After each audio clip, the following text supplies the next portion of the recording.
apa? Akhirnya ada yang masuk ke dalam neraka, ada yang mendatanginya. Saya sedang bicara ini. Jangan menyela ketika lagi berbicara teman ya, jangan menyela ya. Di mute dulu. Saya mohon di mute dulu biar kita Oh, kondusif saya nggak ya. banyak. Tapi bagus Pak siapa? Pak Ujaidin udah bagus tuh tadi kalimatnya itu. Di mana kata wajib? Anda mengatakan wajib tadi. Tap layar Wajib teman-teman masuk pasti neraka. ngulang. Kami tidak menemukan kalimat itu dibukalah oleh Pak Wasli. Tidak. Saya sedang bicara. Di mute dulu, saudara. Anda kelihatan bodohnya loh. Anda membawa kitab suci kami, pada Anda tidak mampu menjawab pernyataan host. Anda Saya jadikan moderator pangan. saya ikutin. Saya ikutin malah maunya Anda. Tetapi ketika Anda membawa kalimat bahwa kami masuk neraka, wajib masuk neraka, di sana nggak ada kata wajib. Diselesaikan oleh Pak Wasli, dibacakannya dengan begitu sempurna. Mendatangi, beda dengan memasuki. Ini kekeliruan kalian membaca kitab suci yang terjemahannya, apalagi kami buka dengan cara bahasa Arabnya. Bagus bahasa yang kami menemukan di sana mendatangi. Saya kasih contoh, Anda mendatangi rumah saya, apa masuk? Belum tentu masuk. Pembawa paket itu mendatangi rumah Pak Angon, apa masuk? Tidak masuk. Kami mendatangi stadion, apa masuk? Tidak semua orang datang ke stadion masuk stadion. Bisa jadi di luar kan, tapi kami mendatangi stadion. Kalau Anda mengatakan tadi diselamatkan, maka dari kata inilah tertemukan bahwa orang-orang yang bertakwa Allah keluarkan dia atau dihindarkan dia di neraka tadi. Masukkanlah orang-orang yang zalim. Anda masuk ke dalamnya. Kalimatnya ini semua. Maksudnya. Coba bacakan lagi, Pak Wasli bacakan lagi dengan sempurna kalimat yang Anda bawa tadi, Pak Wasli. Dengerin dulu kalimatnya, Pak Wasli baca lagi. Oke, jangan baik-baik ya. Baca lagi ayatnya, dengerin baik-baik. Pak, tolong dibaca dari 70-nya Oke, saya sampai baca. 73 sampai clear dulu. Saya Baca baca. sampai habis. Ya, baca. Oke, dengar tuh ya, oke, dengar baik ya. Ayat 71-nya. A'udzubillahi minasyaitonirrajim. Wa in minkum illa wariduha. Wariduha itu mendatangi, bukan masuk ya. Wa in minkum illa wariduha kana ada rabbika hatman maqdiyya. Nah, setiap manusia itu akan mendatanginya. Itu sudah janji Allah itu kepada manusia akan janji. Tapi yang ke-72-nya summalladzina taqaw wa nadzarul zalimina fiha jasiya. Kemudian kami selamatkan orang-orang yang beriman, yang bertakwa, dan kami biarkan orang-orang yang zalim itu berlutut di neraka. Oke, selamat. Yang Tiganya, Pak. diselamatkan orang-orang yang berapa, Bang? Tiganya, Pak. Iya. Yang Bagus ya diselamatkan kalimatnya ya. orang-orang apa? 73-nya, Pak. 73-nya aja, Pak. Halo Bang, halo. Aku tanya, yang diselamatkan orang-orang yang bertakwa atau tidak? Saya ulang lagi, saya tertera di kalimat di Tap sini. layar teman-teman di posting ulang. Tap layar di bawah. Orang-orang bertakwa atau tidak? Perhatikan kalimatnya. Dan tidak seorang pun, Anda orang, kami orang. Orang Islam orang, orang kafir orang, orang ateis orang. Tidak seorang pun di antaramu melainkan mendatangi neraka itu. Mendatangi stadion, mendatangi rumah. Neraka itu tempat. Kita mendatangi Neraka tempat itu bukan tersebut. stadion. Contoh, kami kan neraka itu tempat, stadion itu tempat, rumah itu tempat. Tidak ada seorang pun di antaramu mendatangi rumah Pak Angon. Apakah semua masuk? Tidak. Datang iya. Bagaimana ini? Bagaimana sih Saya minta waktu dulu, Pak. Kecuali kalimat yang memasuki baru. Saya dulu yang menjelaskan. Yang lain di mute dulu, Ini Pak. bagus kalimatnya. Anda terjebak dengan kata-kata ingin memanjurkan, tapi Anda tidak pandai dalam berbahasa Indonesia. Maka belajar lagi bahasa Jadi Indonesia. yang lain saya coba dulu menjelaskan, yang lain di mute dulu coba. Dia nggak menerima itu, coba. Bisa nggak? Nah gini, maksud ayat itu begini Pak. Jadi orang-orang yang zolim itu dimasukkan ke neraka. Orang-orang yang taat pada Allah itu nggak masuk ke neraka, diselamatkan. Orang-orang yang beriman, yang bertakwa, betul-betul bertakwa, dia diselamatkan, tidak akan masuk ke neraka. Orang-orang yang zolim, orang yang kafir itulah yang masuk ke neraka. Itu maksud ayat itu. Jadi nggak akan masuk. Apa? Ini otenya ngeyel ya teman-teman saya dengar. Kayaknya ini otenya ngeyel ya. Otenya nggak bisa diskusi. Host, tolong di mute dulu otenya. Maksud ayat itu begini. Dengar dulu otenya di mute dulu. Maksud ayat itu begini. orang-orang yang zolim, orang-orang yang kafir di luar Islam itu akan dimasukkan ke neraka. Tapi orang yang beriman, orang yang bertakwa itu diselamatkan, tidak akan masuk ke neraka. Itu maksudnya. Jadi Mana orang kata tidak akan diselamatkan, masuk? dia nggak akan masuk neraka. Mana kata? Mana kata tidak akan masuk? Ini kayaknya rumah tua nggak bisa diskusi teman-temannya. Saya turunkan aja ini, percuma di teman diskusi dia. Percuma Mas, kalau orang gini kayak begitu akan diladeni. selesai. Saya minta waktu 5 menit lah, 2 menit untuk narasi. Ya. Dengar, jangan Oke. monolog Pak. Di sini nggak boleh monolog Pak ya. Nggak boleh akan monolog di selesai sini. kalau kayak gini nih, dia kan nggak ngerti. Saya minta waktu 5 menit. 1 Silakan, menit silakan. atau- Tapi jangan monolog Pak Oh. ya. Oke, maaf sebelumnya ya. Dia Yesus Tuhan. Nah, saya ambil gini. Jadi Maryam itu melahirkan Isa, ya. Nah, beberapa atur sedikit dulu ya, jangan proses, nanti ada masalah. dia itu Sabar adalah Roli, sabar ya. Biarkan nabi. selesai dia Nanti bernarasi. dulu, nanti baru disakal. Nanti baru. Enggak, izin. Jadi dia Saya tur itu sedikit, nabi, hutan di daerah nabi, saya. dia Saya tur akan sedikit. nabi. Iya, iya. Nah, beberapa proses nanti dia itu dijadikan Tuhan oleh orang manusia yang menjadikannya Tuhan. Kalau dia bukan Tuhan, dia itu adalah nabi. Contohnya dia dilahirkan oleh Maryam. Nah, berproses sama orang-orang Kristen itu dia diangkat jadi Tuhan. Dia yang mengangkat, itu orang yang mengangkat. Jadi kalau Isa itu tetap nabi, sampai sekarang tetap nabi. Jadi orang manusia yang menjadikan dia Tuhan karena orang punya kepentingan di situ. Jadi Maryam melahirkan anak tanpa suami. Jadi ialah Nabi Isa itu. Kenapa Maryam melahirkan tanpa suami? Itu secara kun fayakun, kekuasaan Allah. Secara kun fayakun, Maryam yaitu hamil, yaitulah melahirkan Nabi Isa. Itu Allah mau menunjukkan keesaannya gitu. Nah, beberapa proses nanti di sana, nah sama orang-orang di sana, manusia di sana, dia dijadikan Tuhan gitu. Nah, itu secara singkatnya aja. Jadi nggak mungkin manusia jadi Tuhan. Tuhan itu lebih sempurna, nggak mungkin gitu. Gitu. Itu aja secara singkatnya. Kalau di ini panjang gitu. Silakan dibantah atau dijelaskan lagi.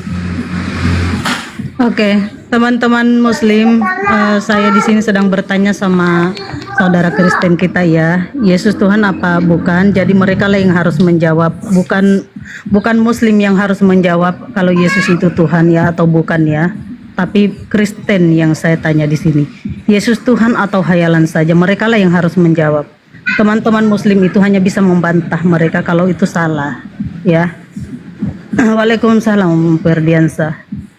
Glorianos, selamat pagi Glorianos. Halo, selamat pagi Bu. Iya, selamat pagi. Abang siap berdiskusi Boleh Bang? nanya Kristen Bu? Iya. Siap berdiskusi Boleh ya. nanya Bu sedikit Bu yang lagi rame. Di sini ada tema Yesus Tuhan atau hayalan saja. Waalaikumsalam. Assalamualaikum warahmatullahi wabarakatuh. Ragas. Waalaikumsalam warahmatullahi wabarakatuh. Iya, silakan Glorianos ditanggapi tema saya, Yesus Tuhan atau hayalan saja Pak Glorianos. Aku cuma mau nanya aja sih Bu yang lagi rame Bu. Silakan turun Pak Glorianos. Saya ingin kamu menanggapi tema, tapi rupanya Anda hanya ingin bertanya. Saya bertanya di sini, Anda pun ingin bertanya. Maunya apa? Oke lah Bu. Oke, silakan turun Bang. Waalaikumsalam Niasa Bang. Selamat bergabung. Ya, teman-teman Kristen yang naik itu yang bisa menjawab pertanyaan saya ya. Yesus Tuhan atau bukan harus dijelaskan sesuai data. Silakan naik kemari. Siapapun boleh naik ya, yang mampu menunjukkan Yesus itu adalah Tuhan. Saya harap teman-teman Muslim, bukan teman-teman Muslim yang saya tanya di sini ya, jadi yang Kristen yang saya tanya. Jadi mereka lah yang harus menjawab. Mohon yang Muslim untuk membantah mereka saja jika itu salah pemahaman. Ya, siap. Bang Ali. Siap. Oke, Bang Ali. Semua Muslim di sini lalu kursinya buat Oten nggak ada. Bang Ali Muslim. Muslim. Oke, semua Muslim. Siapa yang boleh dipakai kursinya buat Oten 2? Saya aja yang turun. Silakan Bunda. Nanti naik lagi Bun ya. Ya. Oke. Bang Angon, Ya. Assalamualaikum. Selamat pagi semuanya. Assalamualaikum Ya, warahmatullahi wabarakatuh. waalaikumsalam. Selamat pagi. Oke, yang Kristen silakan naik, ada kursi Ya, 10. Hotelnya kabur Bunda, iya. ada Naikkan bukan muslim aja host. Oh iya. Tapi saya nggak tega ya sama saudara-saudara saya yang muslim. Ketika meminta naik, saya tidak naikkan. 100 lebih penonton mohon di tap-tap layar dan di share, di posting ulang ya. Biar room ini tambah bersemangat. Tuhan Yesus juru selamat. Naik Lina, naik, jelaskan kepada saya kalau Yesus itu adalah Tuhan atau kehayalan saja. Naik, ayo naik. Silakan multi Lina. Saya hanya ingin jawaban dari teman-teman Kristen. Silakan naik jawab Lina. Tuhan jalan ke surga. Oke, naik di sini, naik di sini. Naik yuk Lina. Jelaskan kepada saya kalau Yesus itu adalah Tuhan dan bisa naik ke surga. Debater lain mencari di koma lain. Naik Lina. Kalau Yesus itu adalah Tuhan, naik. Kamu kan muslim, nggak ngerti. Iya, makanya karena saya muslim, saya nggak ngerti, makanya saya bertanya kepadamu. Saya minta jawabanmu kalau Yesus itu adalah Tuhan. Naiklah sini. Gian. Berani nggak Lina? Kamu beda pendapat dengan kami Kristen. Iya betul. Karena itulah aku bertanya. Ya, karena Saya itulah berani, aku bertanya. saya berani. Oke Bang Gian. Oke. Bisa open kamera Bang Gian? Tidak Oke, boleh, bisa. aku malu. Kenapa? Diskusi nanti. Kenapa? Malu aku diskusi. Malu kau diskusi. Malu kau diskusi denganku. Kita berdua aja. Apa kau malu? Malu kau berdiskusi denganku. Open cam. Karena saya open cam maka kamu harus open cam. Kalau tidak open cam berarti kamu akan menghadapi saudara-saudara saya yang ada di atas ini. Oke, kalau kamu tidak mau open cam berarti kamu tidak berdiskusi denganku ya, tapi dengan saudara-saudara saya di sini. Oke. Oke. Silakan kamu tanggapi. Oke, silakan kamu tanggapi. Yesus Tuhan atau hayalan saja?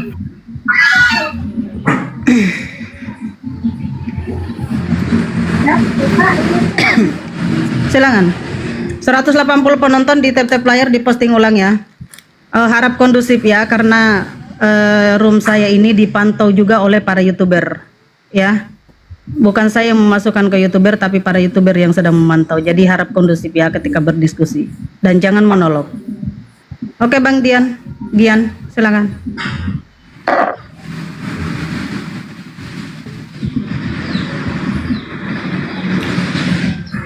Monitor Bang Gian.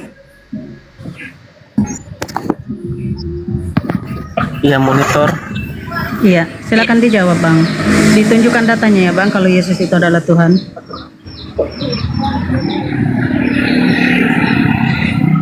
Bu Tina, seperti janji saya mau nganterin anak dulu, menjemput Oh ya, boleh, rapot. Pak, Saya boleh. tanyakan hal ini kepada antum ditemani oleh Pak Mujahidin ya. Iya. Dan Pak Wasli. Iya.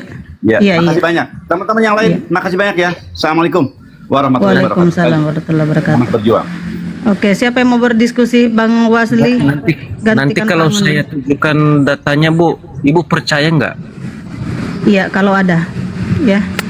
1 Korintus 8 nomor 6. 1 Korintus 8:6. Dibaca, tolong dibaca. Tolong dibaca lah, Bu. Aku cuma satu perangkat, Pak Gian. Sama Bang Wasli mungkin bisa.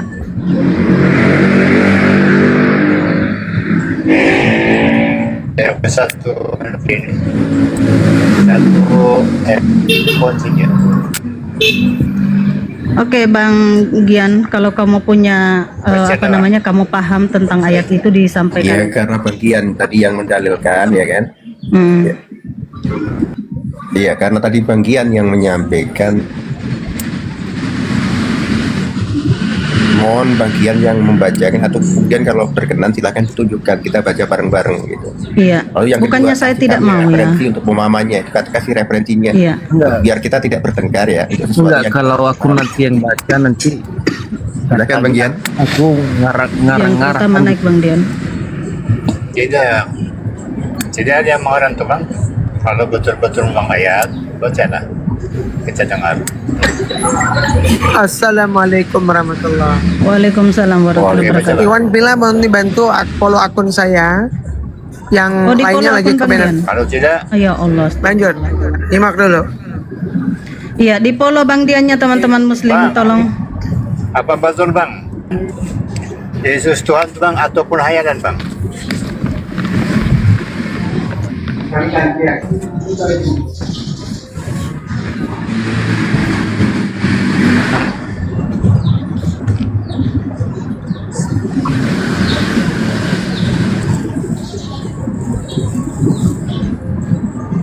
Tunjukkan Pak datanya biar kita tidak mengatakan hayalan saja. Ditunjukkan datanya Pak. No.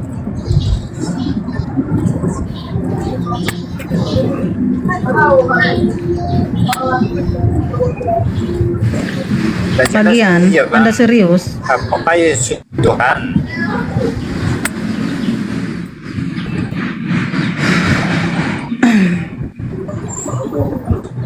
Oke, saya bagi kamu peluang bang begini.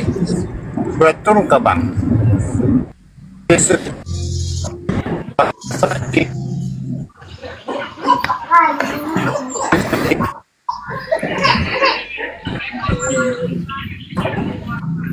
Aduh, kenapa seperti ini? Bang Gian siap berdiskusi atau tidak?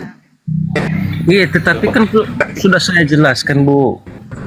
Apa yang kau jelaskan dari tadi? Saya nggak dengar, saya nggak ngerti. Yang mana?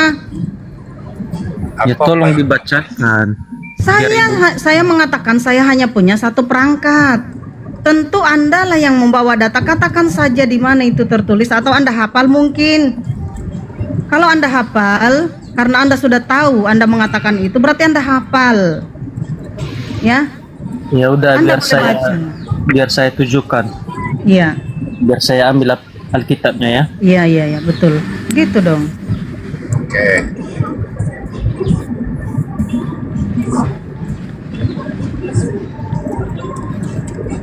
Diposting ulang teman-teman di tab-tab layar, diposting ulang. Jangan lama-lama Pak, nanti saya kering di sini menunggu. Mana belum mandi lagi.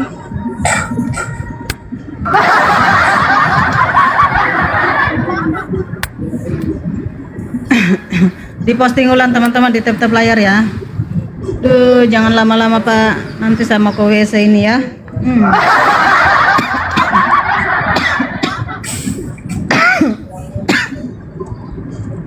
Allahu Akbar.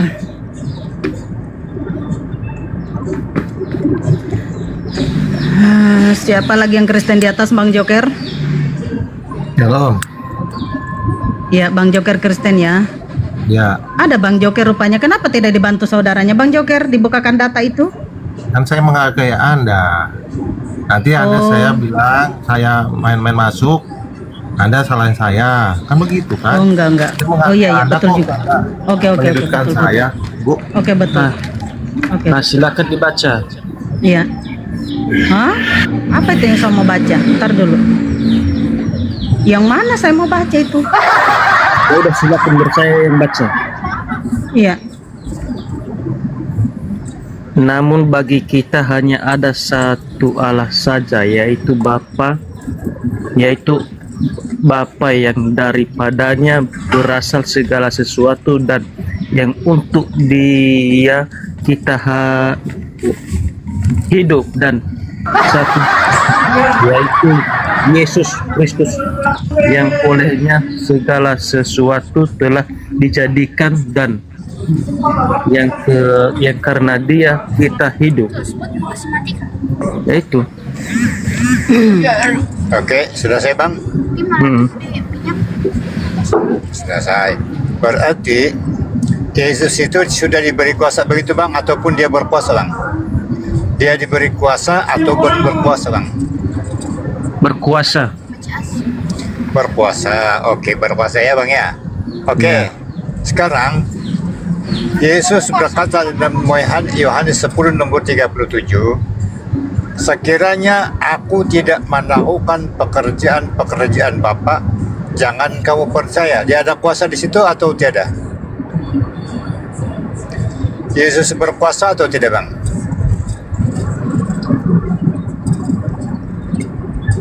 Jawab bang. Saya baca satu kali lagi ya. Jikalau aku tidak melakukan pekerjaan Bapa, janganlah kamu percaya kepadaku. Di situ Yesus berkuasa atau tidak bang?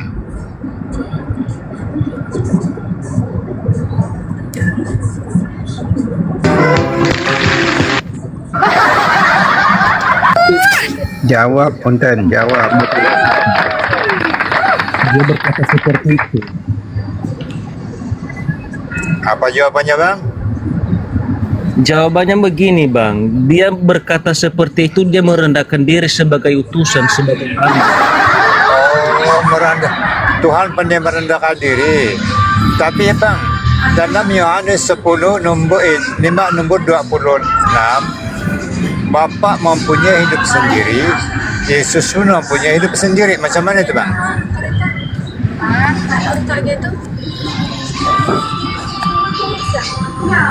Jawab yang jujur. Ya. Sebab begini bang, sebelum kau menjawab bang, kau baca dulu tuh 1 Korintus 4 nomor 6 katanya, jangan kamu melampaui apa yang tertulis. Jadi artinya jangan mengada-ngadakan, jangan mengada-ngada. Mesti kita kayak nyatakan apa yang tertulis. Itu ajaran dalam 1 Korintus 4 nomor 6. Nah, jadi saya minta abang untuk menjawab mengikut fakta. Oke bang ya? Oke, jawab bang. Bapak mempunyai hidup sendiri. Iya, sebelum abang itu tahu bahwa Yesus itu siapa, Tahu. Dia itu anak Maria bang. bacakan Filipi 2 nomor 7. Baca. Filipi 1. Oke, baca. Jadi jangan heran nanti kalau Tuhan Yesus itu berkata begini ya. Baca aja lah, baca. Baca aja, saya banyak kata-kata. Ya biar saya bacakan ya.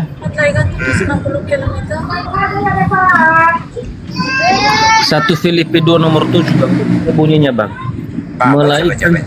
Melainkan telah mengosongkan dirinya sendiri dan mengambil rupa seorang hamba dan menjadi sama dan dalam keadaan sebagai manusia ia telah merendahkan dirinya dan taat sampai mati, bahkan sampai mati di kayu salib. Oke. Berarti sudah bertentangan bang. Tadi abang mengatakan dia berkuasa, sekarang dia mengusungkan dirinya. Macam mana nih bang? Mana yang betul nih bang? Dia berkuasa atau dikosongkan jiwanya, dirinya? Coba bang jawab. Mana yang benar? Nah. Iya. Tapi Yesus mengatakan bang, aku tidak dapat berbuat apa-apa pada diriku sendiri, kata Yesus bang. Itu Yohanes 5 nomor 30 bang. Nah, ini fakta semua yang saya baca bang. Ya itu tadi aku bilang itu. Dia berkata seperti Bang Suma, itu. naik Bang Suma. Bang Suma naik Bang Suma. Bisa nggak teman-teman Ya, kalau dia tidak punya kuasa, mengapa dia bisa membangkitkan orang mati, bisa berjalan di atas air? Kalau dia tidak punya kuasa, Oke. Ya, Naikkan Bang Guru Nazuma, Bunda, naikkan Guru Nazuma, biar aku turun dulu. Oke, saya jawab dulu Nina, nanti ganti si Juma. Oke, ini bang, kalau dia berjalan di atas air, kata Yesus tadi, kalau aku tidak melakukan pekerjaan Bapa, jangan kamu percaya kepada aku. Berarti Yesus boleh berjalan di atas air itu kehendak Bapa, bukan kehendak dia sendiri.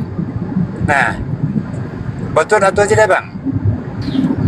Wow. Assalamualaikum Bang Suma. itu menurut abang, karena abang itu nggak mengerti. Masya Allah. Terima kasih Bang Suma udah hadir. Bang Wasli, saya izin turunkan bentar, saya naikkan Bang Suma ya. Saya perbesar Bang Iya, Suma. boleh.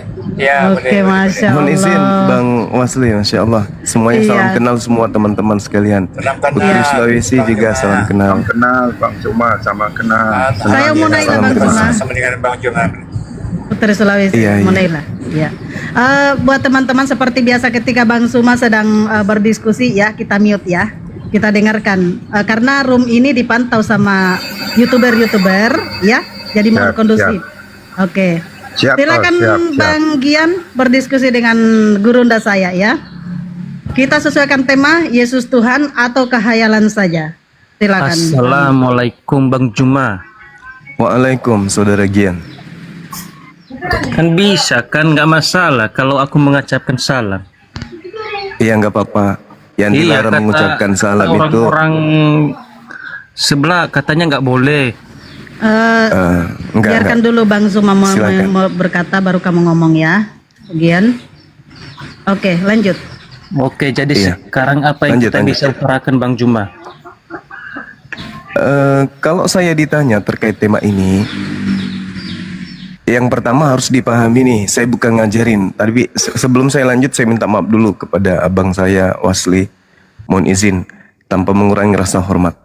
Jadi gini, kalau berbicara mengenai Yesus itu Tuhan, pencipta langit dan bumi mengatakan di dalam Al-Quranul Karim, beliau yang maha kuasa telah menjadikan iblis menjadi Tuhan, menjadi sembahan bagi orang-orang kafir. Jadi kalau hari ini orang kafir mengatakan Yesus itu Tuhan, betul, Tuhan bagi orang kafir.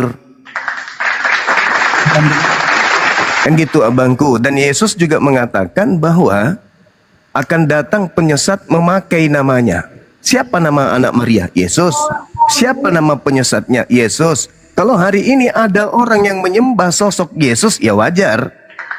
Karena Tuhan pencipta langit dan bumi memang sudah mengatakan, farikan hada wa farikan haqqa alaihimud dalalah. Sebagian dari manusia memang sudah pantas untuk sesat. Mereka kemudian diberikan oleh pencipta langit dan bumi sembahan baru, yaitu Kristus atau Yesus. Nah ini juga Petrus mengatakan di dalam khotbahnya di Petrus di Kisah Para Rasul 2 nomor 36. Apa kata Petrus? Jadi seluruh orang Israel harus tahu bahwa dia yang kau salibkan itu telah dijadikan menjadi Tuhan dan Kristus. Untuk siapa? Untuk angkatan jahat.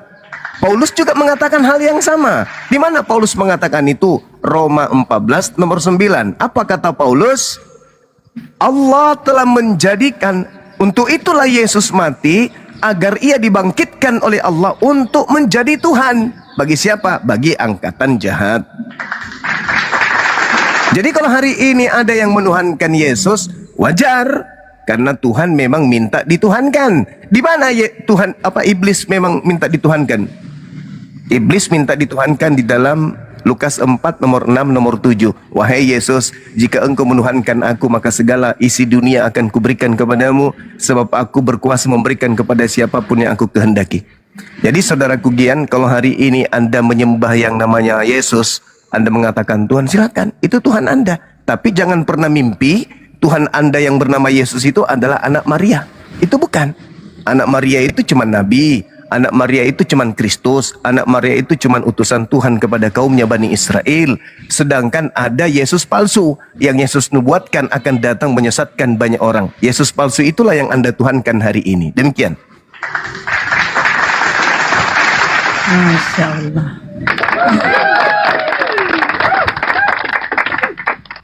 Silakan dijawab Gian. Oke. Jawab konten dengan dalil.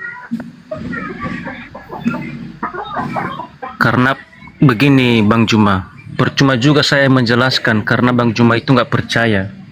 Jadi kita sudahin aja lah diskusinya, kan begitu. Saudaraku, saya bukan tak percaya, malah saya membantu. Yesus itu Tuhan, betul. Bagi saudara-saudaraku yang kafir, yang kufur, saya malah membantu. Yesus itu Tuhan, ya. Bagi orang kafir, Al-Quran saya mengatakan itu kok. Al-Quran saya, Bung, Al-Quran saya surah Al-Araf, bahkan surah An-Nisa. Wa iyyaduuna illa syaitanam marida. Dan tidaklah apa yang mereka sembah itu selain daripada iblis yang durhaka. Betul itu. Dia nggak berkata tadi itu yang dicobai, yang dicobain di padang gurungnya ini. Yes, benar sekali. Tetapi Yesus dicobai. Tetapi Yesus itu tidak mau tunduk kepada iblis itu. Tapi ketika kalian yang dicobai, apakah kalian tunduk? Atau kalian menolak? Ketika Barat datang memperkenalkan Tuhan yang terbuat dari yang keluar dari kubur, apakah kalian menolak dari cobaan itu? Tidak, kalian terima. Orang Barat datang, Portugis datang, orang Belanda datang, membawa Tuhan baru yang keluar dari kubur. Anda terima enggak? Terima. Anda rangkulan, malah hari Minggu Anda sembah, bentar lagi Anda peringati hari kelahirannya. Apakah ada Tuhan pencipta langit dan bumi lahir? Ya tidak mungkin. Yang lahir itu adalah alat iblis untuk dituhankan bagi manusia yang tak berakal. Sederhana kok itu. Al-Quran saya mengatakan itu kan. Kan Al-Quran menjelaskan, ya Bani Adam, la yaftinannakumus syaitan kama akhraja abawaikum minal jannah. Wahai anak keturunan Adam, jangan sampai kau disesatkan, jangan kau tertipu oleh setan, sebagaimana setan telah menipu kedua orang tuamu Adam dan Hawa di jannah, di surga. Oke Bang Sekarang ini Bang Juma, aku mau nanya Bang Juma. Silakan. Kalau Bang Juma itu benar apa yang dikatakan Bang Juma, kenapa Bang Juma takut sama Edis? Itu masalahnya. Saya tidak pernah takut kepada siapapun. Edis itu murid saya. Dia sudah menggaungkan ilmu yang saya terapkan. Apa itu? Yesus bertuhan. Penyaliban adalah karya iblis. Murid saya Yesus itu sudah menggaungkan.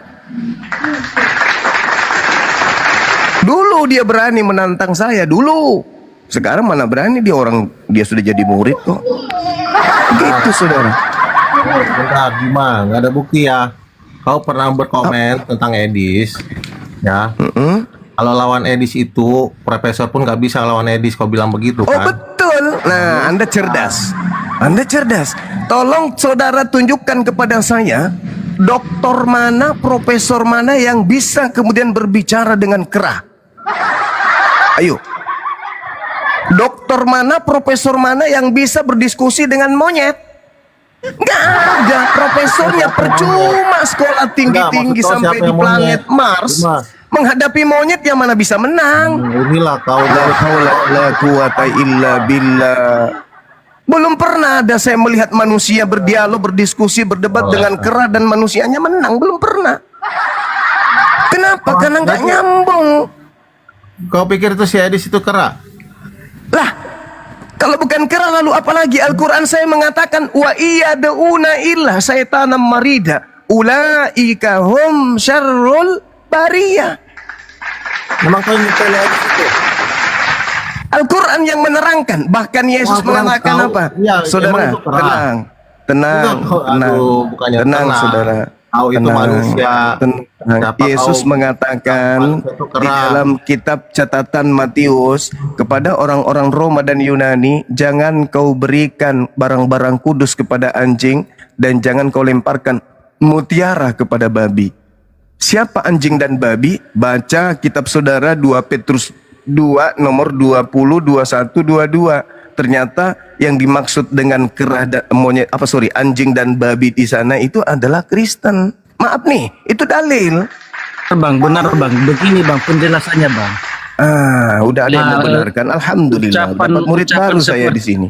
Ucapan seperti itu tertunjuk karena gini, kami menyatakan kebenaran itu kepada kalian tidak terima Bang. Saudaraku Gian yang saya hormati, ketika Anda melihat seekor sapi jarak 10 meter dari mata Anda, lantas saya tanya, yang kau lihat itu apa? Sapi atau apa? Anda mengatakan itu adalah kambing. Apakah Anda sedang mengajarkan kebenaran? Ketika Maria melahirkan manusia, lalu lantas aku tanya, yang dilahirkan Maria, yang keluar dari rahim Maria ini Tuhan atau manusia? Anda mengatakan Tuhan. Apakah Anda sedang mengajarkan kebenaran atau Anda sedang menyesatkan? Itu yang Anda sebut kebenaran. Nggak bisa dibiarin ya orang kayak gini Bang Gian. Manusia dianggap kera. Kau ini siapa? Yesus menganggap orang di luar Yahudi sebagai serigala, anjing, dan babi. Kau itu gimana ini? Ya Allah ya Karim. Al-Quran saya yang berbicara. Al-Quran kamu berbicara syarrul bariyah. Innalladzina kafaru min ahlil kitabi wal musyrikin fi nari jahannam khalidina fiha ulaika hum syarrul bariyah. Itu Al-Quran saya, masa saya mau nolak Al-Quran? Negara ini menjamin tiap pemeluknya untuk melakukan, menjabarkan, mengimplementasikan, menguraikan, mentafsirkan, mendedikasikan ajaran agamanya masing-masing. Wong Al-Quran saya mengatakan begitu, mau kayak mana? Boleh aku nanya tentang Kan ini bang, menafsirkan ajaran agamanya masing-masing. Kenapa kau menafsirkan Alkitab? Saya tidak menafsirkan kitab saudara, wong sudah tertulis terjemahan udah kayak gitu ya gitu. Kau ngerti gak? Paham gak? Kitab saudara tidak perlu ditafsirkan, udah tertulis kayak begitu saudara. Ya. Saudaraku, Assalamualaikum Bang Diajak Zuma. kau. Izin Bang Zuma. Ini Joker kita turunkan aja, nggak ada ilmu nih. Ya turunkan aja, turunkan. Karena saya yang pintar di sini. Ya. Kau diturunkan. Izin. Maafkan saya saudara-saudara Izin, sekalian. saya mau naikkan yang Lanjut, agak lanjut. pinter. Bang Eclipse silakan naik. Saya tahu Anda punya cukup ilmu. Di sini ada, insya Allah lawan yang tepat untuk Anda. Saya persilakan Bang Eclipse. Konten itu yang pintar aja dinaikin, yang bodoh Iya, jangan. iya. Silakan. Lanjut Bang Zuma, silakan. Saya begini. Iya. Iya, Silakan. Masya Allah. Jadi Bible itu tidak perlu. Iya, lanjut. Bible itu tidak perlu ditafsirkan. Karena Bible itu sudah mentafsirkan terjemahan itu sendiri sehingga merevisi, mengoreksi dan seterusnya. Jadi apa yang kemudian mau ditafsirkan di Bible? Nggak perlu ditafsirkan itu. Aku mau nanya Bang Juma, boleh? Iya, silakan. Tapi mohon maaf ya. Iya, nggak apa-apa. Apa itu fungsinya nyium-nyium batu itu Bang? Di Arab sana. Masya Allah, subhanallah. Jadi perintah Al-Quranul Karim kepada kami, apa perintah Quran? Qul in kuntum tuhibbunallah fattabi'uni yuhibbukumullah wa yaghfir lakum dzunubakum wallahu ghafurur rahim.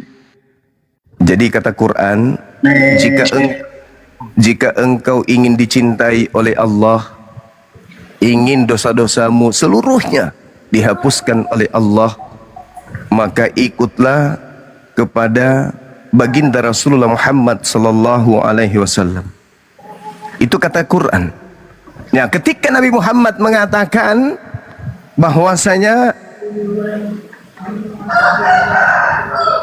untuk nebus dosa, untuk menghapus dosa, maka salah satu upayanya adalah menyentuh. Menyentuh apa? Menyentuh batu. Itu perintah, bukan batu yang menghapus dosa, bukan. Tetapi menjalankan perintah itu sama seperti, ini saya kasih contoh lagi nih. Ketika Anda baca Keluaran 29 nomor 14, ambillah dagingnya, kulitnya dan taiknya, bakarlah di luar perkemahan, itu adalah korban penebus dosa. Pertanyaannya, apakah tai sapi nebus dosa? Ya tidak. Tidak. Tetapi perintah yang dijalankan kemudian itulah yang menghantarkan manusia ya untuk kemudian sampai kepada posisi dosanya dihapuskan. Contoh, angkat batu ini supaya engkau mendapatkan uang. Nah, maka buru-buru mengangkat batu tersebut naik ke mobil truk. Pertanyaannya, ketika mereka setelah mengangkat batu, mereka mendapatkan uang. Apakah batu itu yang memberikannya uang? Tentu bukan. Begitu juga, ciumlah batu itu, dosamu akan dihapuskan. Bukan batu yang menghapus. Sama seperti Yesaya 6, nomor 7. Ketika orang itu sudah mencium batu bara, maka dosanya dihapuskan sebab mulutnya telah menyentuh batu bara tersebut. Wah, keren. Apakah batu bara menghapus dosa? Ya tidak. Tapi kok di situ dikatakan batu menyentuh mulut, dosa-dosa akan dihapuskan. Itu karena perintah. Coba Anda baca Yesaya 6, nomor 7. Dosamu telah dihapuskan karena bibirmu telah menyentuh bara api tersebut. Bah, keren kali, bah. Itu saudara, ya. Jadi tidak ada di dalam Islam itu batu menghapus dosa, nggak ada. Iya, selamat Silakan. pagi semua saudara-saudara. Selamat pagi saudara Dehe. Ya, Apa kabar? Bang Juma, kabar baik. Bang Juma, Siap. saya mau bertanya sedikit nih Bang Juma, boleh? Boleh ya bang, boleh. Kenapa? Mohon izin ya teman-teman. Uhti Putri Sulawesi, mohon izin. Iya, host, mohon izin ya. Silakan lanjutkan. Cuma menurut Bang Juma, Siap. kenapa oten-oten ini, saya juga oten ya, bukan Islam saya. Nih, saya kasih lihat dulu salib saya. Saya oten juga, tetapi kenapa oten-oten kebanyakan melawan hukum Taurat? Contohnya di Efesus pasal 5 ayat 2 di sana. Jadi dengan kedatangan kematian Yesus, kata Paulus, membatalkan seluruh hukum Taurat. Itu menurut pendapat Bang Juma yang gila ini, Yesus atau Paulus? Iya. Sebenarnya gini abangku, kalau dari pandangan Islam nih, kami memandang Islam datang kemudian meluruskan. Iya, betul. Allah Subhanahu wa taala dalam kitab suci, karena saya ditanya tentang kitab suci, saya pakai Al-Qur'an saya untuk kemudian menarasikan. Iya. Di dalam kitab suci saya mengatakan begini, Bang. Bismillahirrahmanirrahim. Farikan hada wa farikan hakka alaihimud dalalah. Innahumut tahasus sayatin awliya min dunillah wa yahsabuna annahum muhtadun. Sekelompok manusia itu diberi petunjuk karena mereka berakal, karena mereka kemudian menelaah firman Tuhan, dan sekelompok manusia lainnya itu pantas untuk sesat karena mereka sendiri. Sesungguhnya mereka menjadikan setan-setan sebagai pelindung selain daripada Allah. Mereka mengira bahwa mereka adalah orang-orang yang mendapatkan petunjuk. Jadi memang ada iblis yang ditugasi untuk menjadi penyesat. Ada.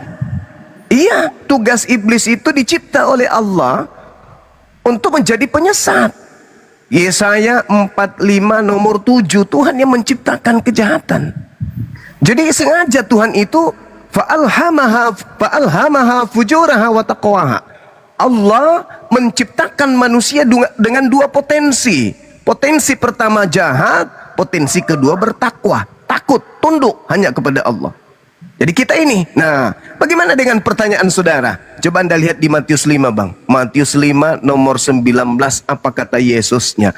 Barang siapa yang melakukan segala perintah yang ada di dalam hukum Taurat, maka dia akan menempati tempat tertinggi di dalam kerajaan surga. Saya ulang. Matius 5 nomor 19, barang siapa yang melakukan segala perintah yang ada di dalam hukum Taurat dan mengajarkan kepada orang lain, maka dia akan menempati tempat tertinggi di dalam kerajaan surga. Pada kesimpulannya tidak butuh penafsiran. Kata Yesus, barang siapa yang melakukan hukum Taurat, maka dia menempati tempat tertinggi di surga. Nah, di ufuk yang berbeda, Yesus berkata sebelumnya, waspadalah agar kamu jangan disesatkan. Matius 24 nomor 4 nomor 5, sebab akan datang banyak orang memakai namaku dan berkata, akulah Kristus. Jangan kamu percaya, dan dikatakan mereka akan menyesatkan banyak orang. Terbukti enggak setelah itu ada orang datang memakai nama Yesus? Ada. Apa katanya? Barang siapa dengan matinya Yesus. Nah, di bawah nama Yesus tuh. Efesus 2 nomor 15, coba Anda baca. Iya. Barang siapa, dengan matinya Yesus. Nah, memakai namaku. Dengan matinya Yesus, dia telah membatalkan segala hukum Torah beserta segala perintah yang ada di dalamnya. Tapi itu belum apa-apa, Bang. Belum apa-apa. Yang berat itu adalah di Galatia 2 nomor 16. Berapa kata Paulus? Galatia 2 nomor 16. Coba Anda baca. Galatia 2. Mohon izin teman-teman. Iya, silakan. 16. Kamu tahu bahwa tidak seorang pun yang dibenarkan oleh karena melakukan hukum Taurat, tetapi hanya oleh karena iman dalam Kristus Yesus. Sebab itu kami pun telah percaya kepada Kristus Yesus supaya kami dibenarkan oleh karena iman dalam Kristus dan bukan oleh karena melakukan hukum Taurat. Sebab tidak ada seorang pun yang dibenarkan oleh karena melakukan hukum Taurat. Waduh, ngeri juga Bang. Itu yang saya katakan. Izin Bang Juma, saya minta kursinya satu buat Ikhwan Fillah. Di bawah ini ada Bang Juma, ini ada Bang Billy, mau dinaikin atau gimana? Izin? Boleh. Oke. Saya izin minta kursinya satu. Kalau beliau minta. Kalau Oh iya, oke. Bang Khair atau Bang siapa? Izin saya turunkan dulu ya. Mungkin Bang Guiza diturunkan. Guiza, dulu, oke. Bang. Saya izin diturunkan dulu ya, Ikhwan ya. Mohon maaf. Mantap Bang Billy nih. Betul ini Bang Juma, memang oten ini sering bahkan menggeruduk saya beberapa hari yang lalu di sini. Udah 2 kali saya digeruduk gara-gara Paulus ini. Iya, Masya Allah. Shalom alaikum ahi. Masya Allah, subhanallah. Selamat datang. Ini Komal, saya juga baru tahu ada Komal Putri Sulawesi ini. Masya Allah. Ini ayam betina dari timur. Dari Sulawesi Bang Zuma. Ya. Izin lagi sekali lagi Bang Zuma, Ikhwan Fillah di bawah bantu tap layarnya 2,3K. Ini belum nyampe 100.000 K. Izin dibantu gas tap layarnya biar aman. Lanjut. Ya, baik. Mohon izin. Bang Dehe, saya lanjut sedikit boleh? Oke, lanjut Bang, lanjut. Nah, tadi Paulus mengatakan apa? Tidak ada orang yang dibenarkan karena menjalankan hukum Taurat. Ya, Yesus betul. mengatakan, barang siapa yang melakukan segala perintah yang ada dalam hukum Taurat dan mengajarkan kepada orang lain, maka dia akan menempati tempat tertinggi di dalam kerajaan langit atau surga. Keren kan ajaran Yesus itu? Iya, fokusnya kepada hukum Taurat kan? Iya. Nah, Paulus mengatakan enggak dong, salah. Tidak ada orang yang dibenarkan karena menjalankan Taurat. Loh, coba Anda baca nomor 21-nya. Ngeri enggak tuh? Nomor 21. Iya, di Galatia yang sama. Sebentar ya, saya cari. Saya sudah pergi dari sana tadi. Aku tidak menolak kasih karunia Allah, sebab sekiranya ada kebenaran oleh hukum Taurat, maka sia-sialah kematian Kristus. Nah, sekarang saya tanya kepada saudara Dehe sebagai seorang Kristen. Menurut saudara, apakah dalam Taurat itu ada kebenaran? Oh, ada. Justru saya ini menyalahkan si Paulus. Konsekuensinya apa? Sia-sia kematian? Sia-sia kematian? Kristus. Tapi ini kan kata Paulus, Bang, bukan iya. Tuhan. Itulah yang saya katakan tadi. Itulah yang saya katakan tadi, bahwa penyesat itu memang ada. Iblis itu ada. Jadi harus ada iblis yang selalu menentang firman Tuhan. Harus. Baginda Rasulullah Muhammad sallallahu alaihi wasallam itu apakah menentang kemudian firman Tuhan? Enggak. Dia membenarkan Taurat, dia memuliakan Taurat, dia memuji Taurat, bahkan dikatakan rukun Islam, rukun iman, wajib mutlak percaya kepada Taurat. Nah, ini tidak. Apa kata dia? Kalau kau mengharapkan ada kebenaran dalam Taurat, maka sia-sialah kematian Kristus. Lah, gimana ceritanya nih? Sementara Yesusnya mengatakan, barang siapa yang meniadakan hukum Taurat meskipun yang paling terkecil, lalu mengajarkan kepada orang lain, maka dia akan menempati neraka. Iya. Matius 5 nomor 19. Dan barang siapa yang melakukan segala perintah yang ada di dalam Taurat dan mengajarkan kepada orang lain, maka dia akan menempati tempat tertinggi di dalam kerajaan langit. Subhanallah. Paulus datang mengatakan apa? Di Galatia 5 nomor 1-nya. Kalian semua ini sudah dimerdekakan oleh Kristus. Dimerdekakan dari mana? Dari aturan-aturan Tuhan, dan bahkan dimerdekakan dari kuk menghambakan diri, kuk penghambaan. Wih, gila betul. Nah, ini yang saya katakan kemudian, wa yahsabuna annahum muhtadun.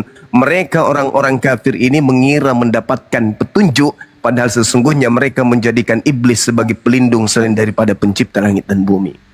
Makanya di awal tadi saya naik ke sini, saya ditanya tentang Yesus Tuhan atau hayalan saja. Saya katakan beliau Tuhan bagi orang-orang yang memiliki kemudian keadaan sebagai orang yang kufur, ya, kufur di hadapan pencipta langit dan bumi, menutup diri. Karena Tuhan sendiri yang mengatakan, Al-Quran surah Al-Araf ayat 27, Allah subhanahu wa ta'ala menjelaskan di sana, innahu yarakum huwa wa kabiluhu min haitsu la rainahum inna ja'alna syayatin awliya'a lilladina la yu'minun. Singkatnya kata Allah, sesungguhnya setan dan para pengikutnya melihat kamu dari suatu tempat yang kamu tidak melihat mereka. Sesungguhnya aku telah menjadikan iblis-iblis itu, setan-setan itu sebagai penolong, sebagai pelindung, sebagai pemimpin bagi orang-orang yang tidak beriman. Jadi kalau hari ini ada yang menjadikan kemudian sosok yang mereka sebut Kristus itu atau Yesus itu sebagai Tuhan, betul.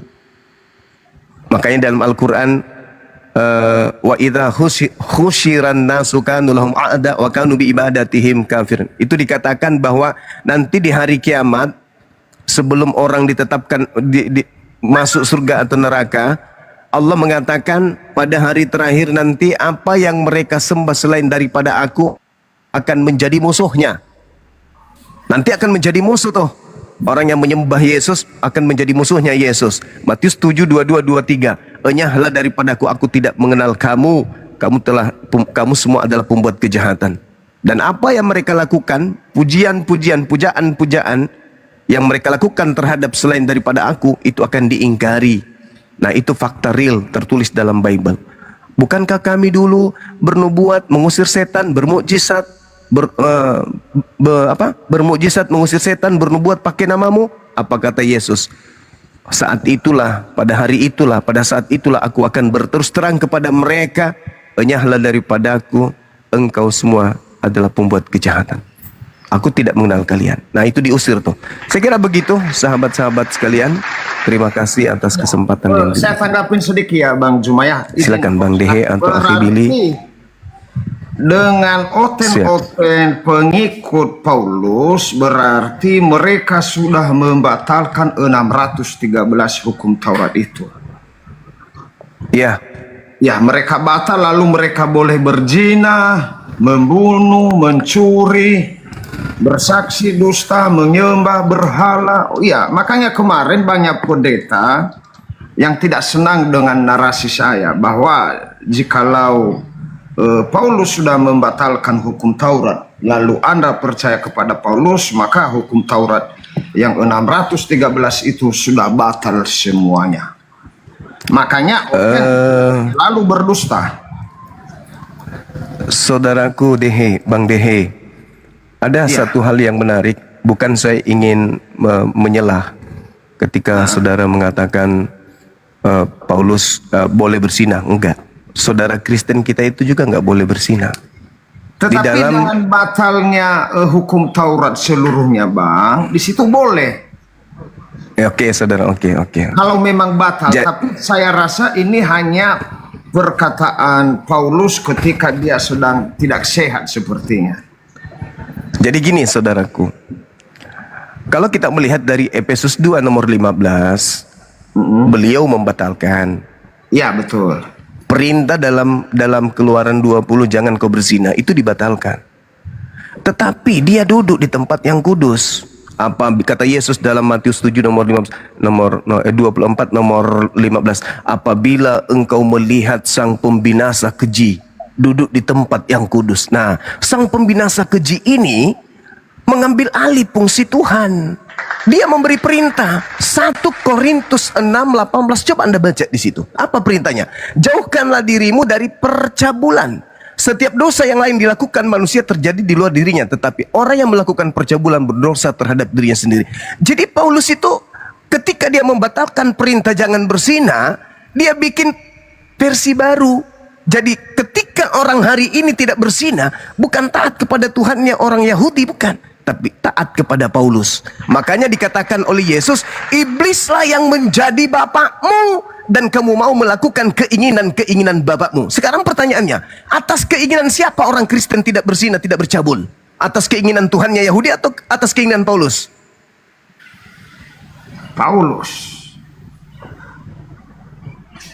Paulus lagi. Paulus terus yang bermasalah di sini di dalam Alkitab ini.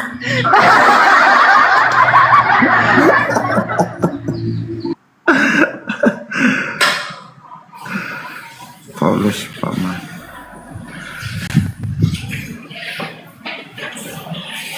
Ya, gimana pendapat teman-teman ini mengenai kata Paulus ini? Apakah sepakat dengan perkataan saya dan Bang Juma bahwa Pauluslah yang membatalkannya? Atau ada ide-ide yang baik?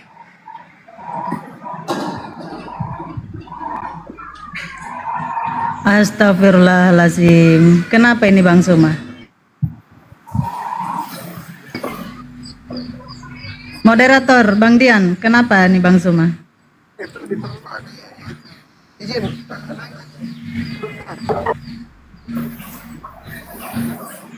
Kelola room Bang Dian ya, saya menyimak.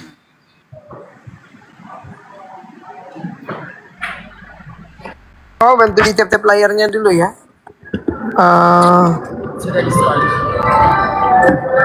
Bantu tap-tap layarnya biar kuat dulu. Saya udah undang kembali, Guruna naik.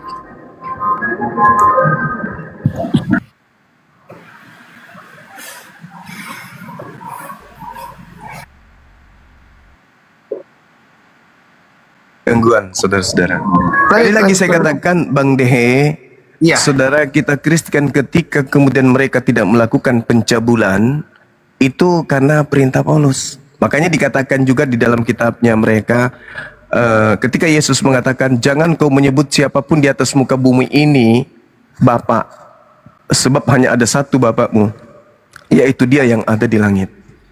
Nah, Paulus mengatakan, meskipun, kalau nggak salah di Galatia 1:8, meskipun ada beribu-beribu malaikat yang datang mengajarkan kamu, mendidik kamu, maka kamu tidak akan memiliki Bapa, sebab akulah yang menjadi Bapakmu. Nah, Paulus yang melantik dirinya menjadi Bapa di dalam Yesus Kristus. Makanya sebagai Bapa, dia kemudian memberikan titah. Apa titahnya? Jangan kamu jauhkanlah dirimu dari percabulan. Jadi diperintah oleh Paulus kepada pengikutnya agar jangan bercabul.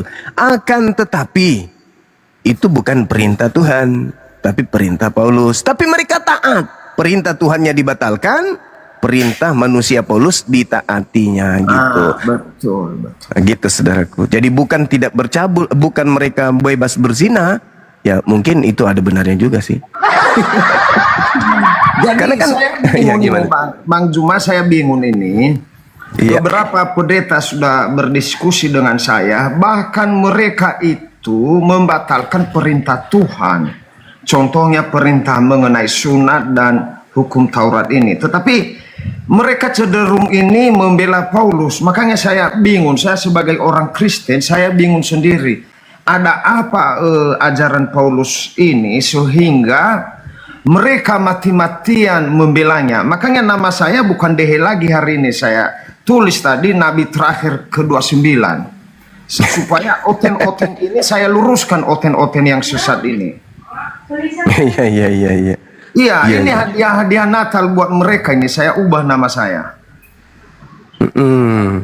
Makanya saya bingung nih Bang Juma, Guru Juma, ini kok kata Yesus mereka tolak, kata Allah itu pun sendiri yang berbicara kepada Abraham mereka tolak. Makanya banyak oten yang tidak bersunat, bertopi mereka. Gara-gara si Paulus ini, katanya kan khusus orang Yahudi itu, kata si Paulus.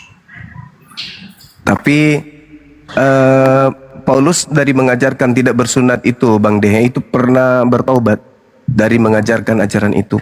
Coba dibaca di Kisah Para Rasul 21 nomor 15 sampai 26. Paulus itu bertaubat dari mengajarkan agama Kristen. Oh, Kisah Para Rasul berapa? 21 nomor 15 sampai nomor 26. Oh iya. Oh mantap juga nih si Paulus ya. Bertaubat dia, Bang. Ketika dia kembali ke Yerusalem, bertaubat dia. Iya, makanya ujung-ujungnya nanti dipenggal lehernya kan sama tentara Romawi. Itu menggenapi nubuatan Ulangan 13. Apabila ada seorang nabi atau pemimpi yang mengajarkan engkau untuk beribadah kepada ilah yang tidak kau kenal, agnostos theos, maka janganlah kamu merasa sayang kepada dia, tetapi bunuhlah dengan tanganmu sendiri. Itu perintahnya ada di situ. Nah, sedangkan Paulus mengajarkan di dalam Kisah Para Rasul 17 nomor 21, 22, 23, Paulus mengajarkan menyembah kepada agnostos theos, ilah yang tidak dikenal atau dewa yang tidak dikenal dalam nama Kristus. Makanya dia menggenapi itu. Bunuhlah, mati terpenggal. Begitu juga di dalam Imamat 18 nomor 18 sampai 20.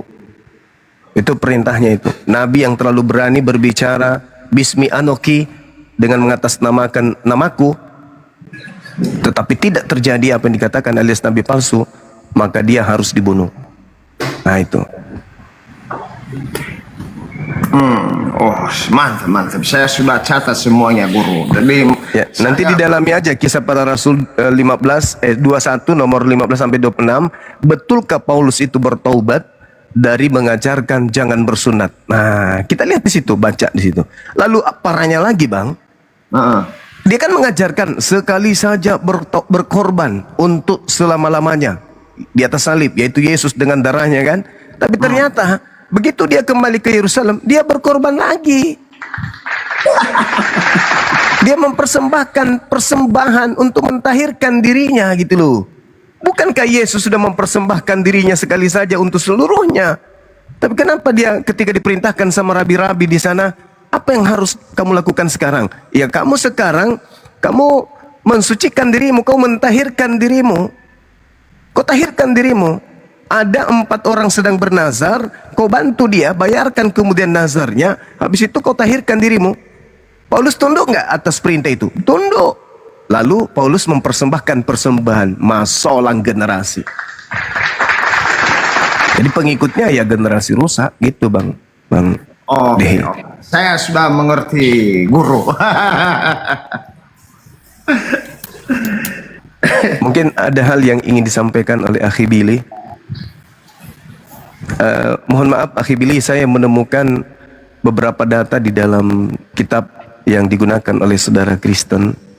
Meskipun tadinya itu berasal dari Septuaginta ya, yang diterjemahkan abad ketiga sebelum Masehi oleh Ptolemy II.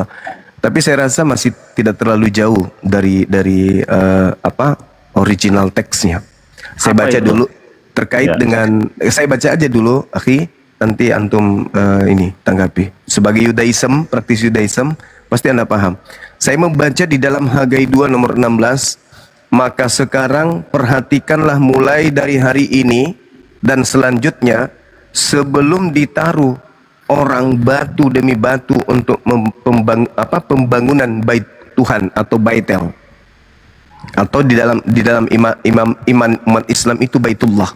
Maka sekarang perhatikanlah mulai dari hari ini dan selanjutnya, sebelum ditaruh orang batu demi batu untuk membangun bait Tuhan. Ulangan 27 nomor 5. Di tempat itu harus juga kamu dirikan bagi Tuhan Elohimmu sebuah mesbah dari batu-batu yang belum pernah dikerjakan dengan alat-alat besi.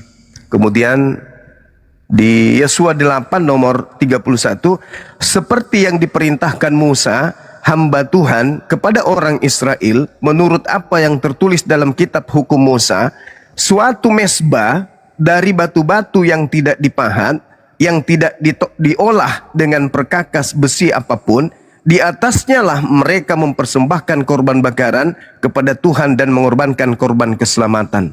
Nah, menurut pemahaman kami, ketika kami melihat bagaimana Baitullah Ka'bah yang ada di Mekah itu sama seperti apa yang diuraikan dalam Hagai 2 nomor 16, Ulangan 27 nomor 5, Yosua 8 nomor 31, bahwa Tuhan memerintahkan untuk mendirikan bait yang mana baitnya itu terlepas daripada ukiran-ukiran atau pahatan-pahatan dari perkakas apapun. Di atasnya mereka mempersembahkan korban bakaran kepada Tuhan dan mengorbankan korban keselamatan. Lalu kalau saya lihat di Perjanjian Baru di Wahyu 11 nomor 1, kemudian diberikanlah kepadaku sebatang buluh seperti tongkat pengukur rupanya dengan kata-kata berikut, bangunlah dan ukurlah bait suci Elohim dan mesbah dan mereka yang beribadah di dalamnya. Artinya bahwa memang ajaran Yudaism itu diperintahkan membangun rumah ibadah, di mana rumah ibadah itu jauh dari prosesi-prosesi berhala atau persembahan-persembahan binatang-binatang yang diharamkan. Ini yang saya tangkap, ini yang saya lihat di dalam pengajaran kitab-kitab terdahulu sebelum Al-Quran. Sekira begitu, Ahi, bisa ditanggapi juga bisa enggak, silakan.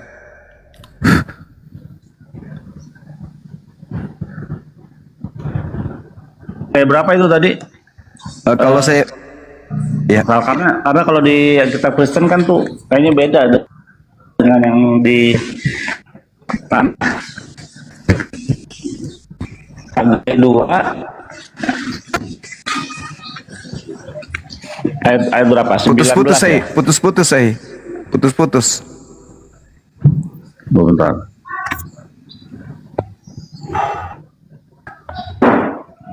Halo, udah ada kan? Iya. Udah ada belum? Ya. Tes. Hagai 2 ayat berapa itu? 16. Tes. Oh, Hagai 2 16. Hagai 2 16. Hagai 2, sebagaimana keadaanmu ketika orang pergi melihat suatu timbunan, begitu? Iya, itu beda ya. Ini yang di LI ini aku pakai ini. Itu yang Hagai 2 ayat 16, ayat 17. Bunyinya gimana? Telah memukul kamu. Perhatikanlah mulai dari hari ini, itu ya? Iya, betul. Perhatikanlah mulai dari hari ini dan selanjutnya mulai dari hari yang ke-24 bulan ke-9, mulai dari hari ini diletakkannya dasar bait Tuhan. Perhatikanlah apakah benih masih tinggal tersimpan dalam lumbung, dan apakah pohon anggur, pohon delima dan pohon zaitun belum berbuah. Mulai dari hari ini aku akan memberi berkat. Itu ya. Benar. Nah, yang saya temukan kemudian terkait dengan, maka sekarang perhatikanlah mulai dari hari ini dan selanjutnya, sebelum ditaruh orang batu demi batu untuk membangun bait Tuhan. Jadi memang dari sejak sebelum kemudian ada ajaran penebusan dosa yang diajarkan kemudian oleh teman-teman kita Kristen, ternyata Tuhan memang lebih dulu mencanangkan bait, ya bait. Iya, itu Beit El namanya. Ya, itu Beit yang El. sebelum ada Beit Hamikdas, bait suci, duluan Beit El itu yang ada di utara, di Samaria, di Shamron. Itu duluan yang ada dibuat. Dan berapa kali Abraham dan Ishak Yakub itu membangun mezbah ketika mereka beristirahat atau tinggal di suatu tempat, mereka mendirikan sebuah mezbah untuk membuat persembahan korban di atasnya. Iya, dan satunya di Beit El itu. Betul. Kita lihat Abraham mendirikan Beit El juga. Ya. Juga ada yang menarik dalam Zakaria 3:9, sebab sesungguhnya permata yang telah kuserahkan kepada Yosua, satu permata yang bermata 7, sesungguhnya aku akan mengukirkan ukiran di atasnya, demikianlah firman Tuhan semesta alam, dan aku akan menghapuskan kesalahan negeri ini dalam satu hari saja. Artinya dari sejak dulu Tuhan pencipta langit dan bumi itu menghapus dosa dengan gampang kali. Gampang. Orang Nineveh sebanyak itu. Iya. Cuman berpuasa dan mengaku dosa, bertobat. Orang Nineveh nggak pakai darah Tuhan. Bisa. Yesaya 27:9. Maka beginilah akan dihapuskan kesalahan Yakub, dan inilah buahnya kalau ia menjauhkan dosanya.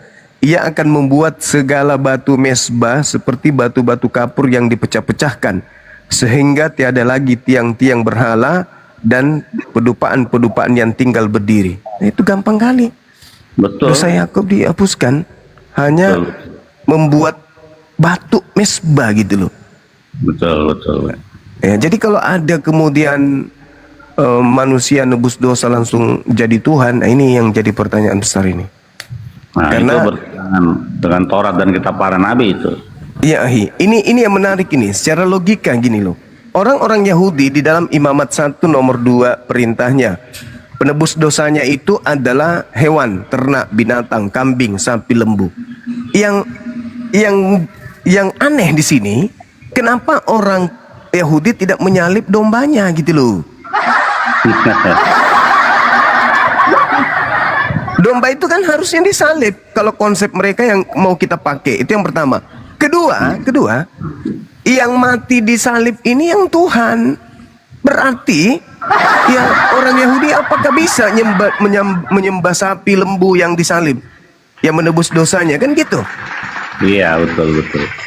Di dalam Keluaran 29, apabila engkau ingin menebus dosa, lembu, lemaknya diapakan gitu. Nah sekarang ternyata Tuhan memberikan solusi. Sama seperti dalam Al-Quran surah Al-Hajj ayat 34. Ada kurban yang jadi alat untuk mendekatkan diri kita kepada Allah. Kan gitu. Korbanot untuk mendekatkan diri. Nah sekarang orang Yahudi diberikan satu syariat hukum ketetapan. Ketika mereka ingin mendekatkan diri kepada Tuhannya, maka mempersembahkan hewan ternak berupa domba, kambing, sapi, lembu. Kenapa sapinya tidak disalib? Dan kenapa sapinya itu tidak disembah gitu loh? Bukankah dosa-dosa mereka ini dihapuskan melalui binatang-binatang tersebut? Sampai mereka juga mengatakan anak Maria itu di dalam Yohanes 1 nomor 29. Nah, inilah anak domba Theos yang menghapuskan dosa dunia. Lah kan anak orang dibilang anak binatang gitu loh, anak domba. Kenapa dikatakan anak domba? Karena mereka meniru orang Yahudi menebus dosa mereka dengan perintah Elohim menggunakan domba. Sebagaimana perintah Yesus sendiri di dalam Matius 8:4, pergilah perlihatkanlah dirimu kepada imam, persembahkanlah persembahan yang diperintahkan oleh Nabi Musa kepadamu. Ya. Yesus memerintahkan berkorban menggunakan hewan ternak. Loh kok ini menggunakan anak orang kok dibilang piye toh? Iya. Gitu loh, akhi. Lanjut. Ya, untuk soal korbanot kita harus paham bahwa kata karban itu artinya dari kata karof bahasa Ibrani-nya. Artinya come close, datang mendekat, karena kamu sudah jauh. Jadi keren, Masya Allah. Datang mendekat, karof, datang mendekat karena sekalian sudah jauh. Nah, dengan mempersembahkan hewan ternak, kambing, domba dan sebagainya itu dalam kitab Imamat itu hanya berlaku bagi bis gaga dalam bahasa Ibrani-nya atau dosa-dosa yang tidak disengaja sehubungan dengan kesucian bait suci. Jadi kalau ada orang mempersembahkan korban tapi dalam keadaan dia masih najis, misalnya habis berhubungan suami istri, dia belum mandi mikveh gitu, belum mentahirkan dirinya, dia jadi berdosa di situ. Makanya harus diberikan korban bis gagal, korban yang itu dosa yang tidak disengaja, yaitu dari hewan dan sebagainya. Nah,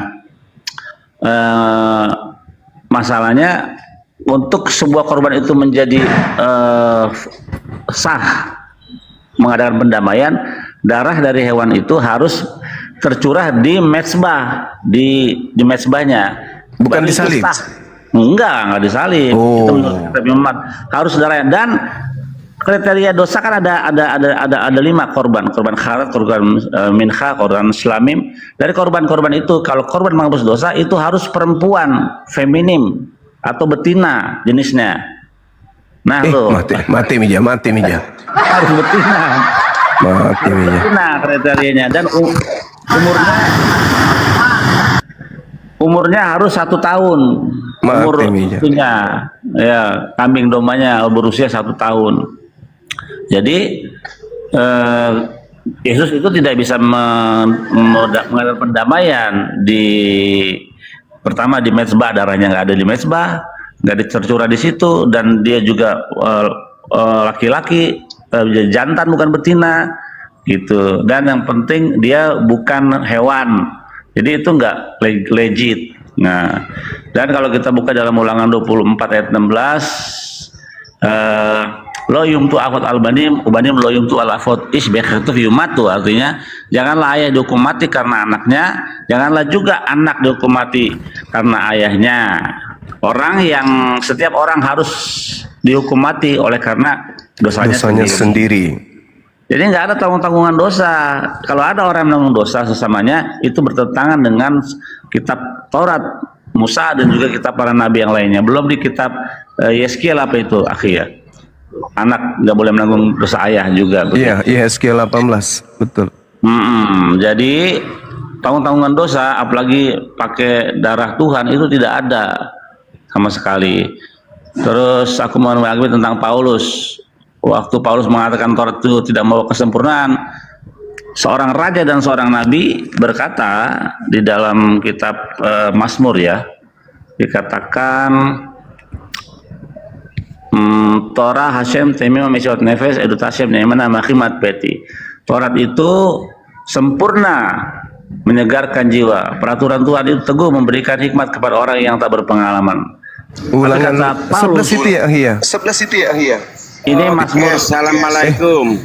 Assalamualaikum Juma. Mazmur 19. Izin sebentar, Bang Zuma. Erik, kau jangan pakai salam-salaman. Iya. Kau Kristen.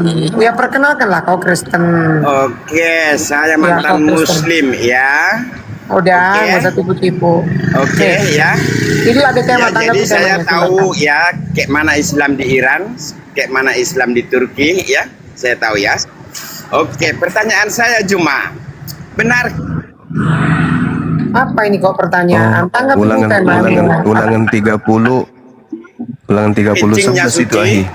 Coba jawab Juma. Bisa diskusi. Apalah orang ini. Nah, kalau Nabi Muhammad suci daripada ya disalib. Kalau sembah itu, kalau si 29 mana po yang batu sakar dan bilang tonji Tuhan. Izin Bang Juma. Saya izin sama rekan-rekan Kristen. Saya itu inginnya gini loh. Tadi ada eklips turun dia. Nah itu sepertinya pinter gitu loh. Nah coba naik yang pinter loh. Ini menarik loh. Ini berbicara tentang dosa waris, berbicara tentang penghapusan dosa, penebusan dosa atau penghapusan dosa ini. Nah silakan naik gitu loh. Jadi saya harap yang Muslim di hold dulu, yang Kristen yang agak berbobot naiknya, jangan yang kucluk-kucluk lah. Terus kucluk-kucluk semuanya naik ini. Orang ngomong apa, dia ngomong apa nggak jelas. Lanjut dulu Bang Juma, saya undang tamu-tamu, silakan. Saya mau tanya Ahi dulu, Ahi Billy dulu. Sebelum Ahi Dehe, sabar Bang. Bang, saya mau pamit dulu, ada tamu, boleh ya? Nanti kita boleh. Nanti kita belajar lagi sama-sama. Iya, makasih. Oke, makasih. Ahi, korban-korban penebus dosa yang ada di tradisi keyakinan Yudaism, apakah korban ini hidup kembali setelah dikorbankan? Terus dosa kalau hidup lagi jadi enggak itu dong, enggak mengadakan lumayan. Iya. Jadi seibarat kata gini. Itu logika Rabi saya itu yang bilang itu via singkat pernah ngomong gitu. Iya, saya juga pun berpikir jadi gini. Ahi punya utang di Pegadaian 1 miliar tuh. Terus Bang Suma datang nih gagah-gagahan tuh. Bang Billy, yuk tenang aja. Saya akan tebus utang lu di Pegadaian 1 miliar. Tepuk tangan lah Ahi Billy kan. Syukran. Terima kasih. Anda orang baik, mengorbankan kemudian harta Anda untuk tebus dosa utang saya di Pegadaian. Aku tebus lah ya kan ya. Lunas 1 miliar utangnya Ahi Billy di Pegadaian. 3 hari kemudian saya datang lagi, narik uang saya kembali. Ini sini duit saya nggak jadi. Aku taruh lagi duit saya di Pegadaian. Nah, pertanyaannya, apakah Ahibili kembali berutang? Sila jelas. Nah, bagaimana dengan korban yang hanya 3 hari mati? Hari ketiga bangkit lagi kembali. Kan dia mati untuk menebus. Ketika dia hidup, tebusannya gagal. Bukan begitu? Mungkin. Kenapa? Saya menemukan data di dalam Roma 8 nomor 10. Barang siapa, jika Kristus ada di dalam dirimu, maka tubuhmu memang mati karena dosa. Ya Allah. Ternyata orang Kristen mati karena dosa. Gimana ceritanya? Jadi buat apa Yesus disalib kalau orang Kristen mati karena dosa? Masalah generasi.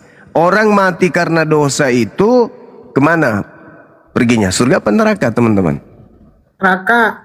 Nah, itu dia.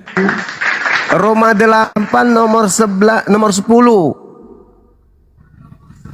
Jika Kristus ada di dalam dirimu, tubuhmu. Nah, itu original teksnya itu kalau kita lihat itu sebenarnya merujuk kepada tubuhmu, bukan kepada tubuh saja. Tubuhmu mati karena dosa. Jadi kalau kita ini misalnya mengatakan Kristus ada di dalam tubuhku, aku ini pengikutnya, maka kata Paulus, ya tubuhmu akan mati karena Kristus. Gimana dong? Mau nggak tubuh kita itu mati karena dosa?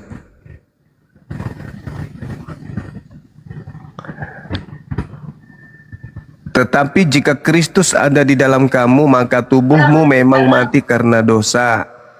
Tetapi roh adalah kehidupan oleh karena kebenaran. Oke?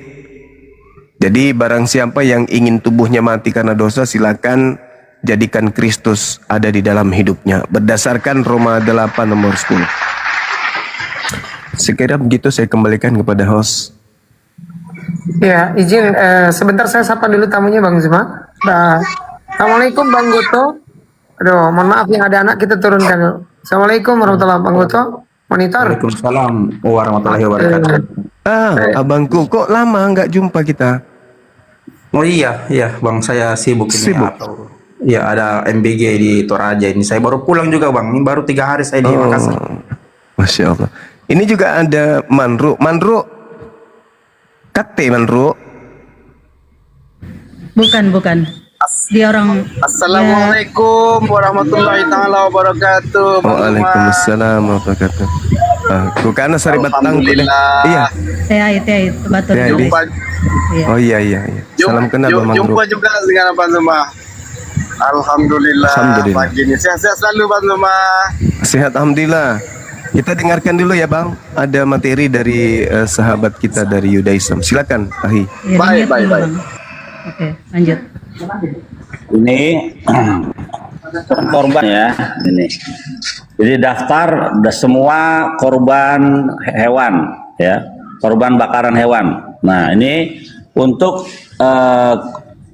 korban dosa nih. Ini aduh baca untuk korban dosa ya.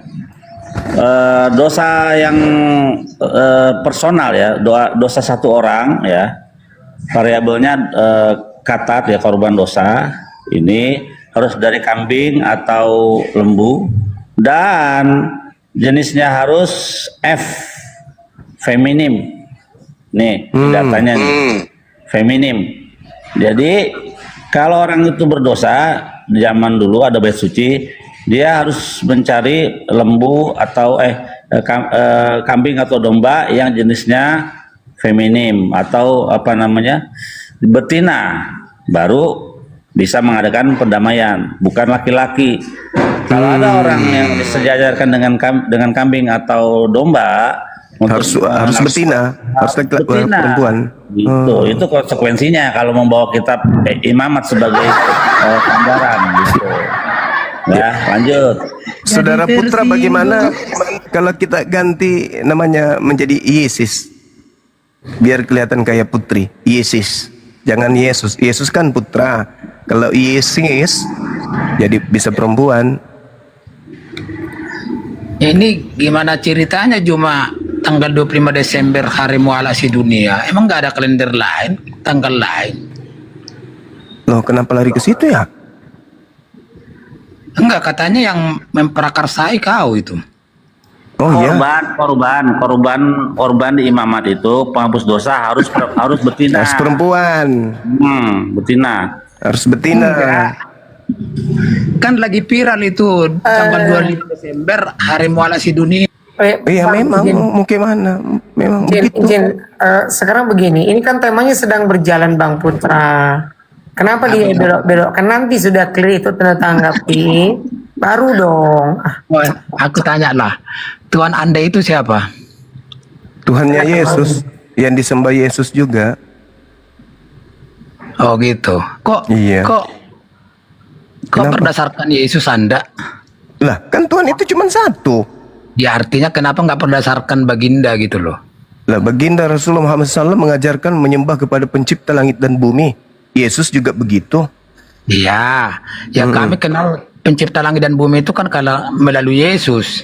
Iya, kami juga kemudian mengenal ketika diajarkan di luar Al-Quran bahwa ada sembahan, maka kami mengenal Yesus menyembah kepada ilah yang disembah oleh para nabi.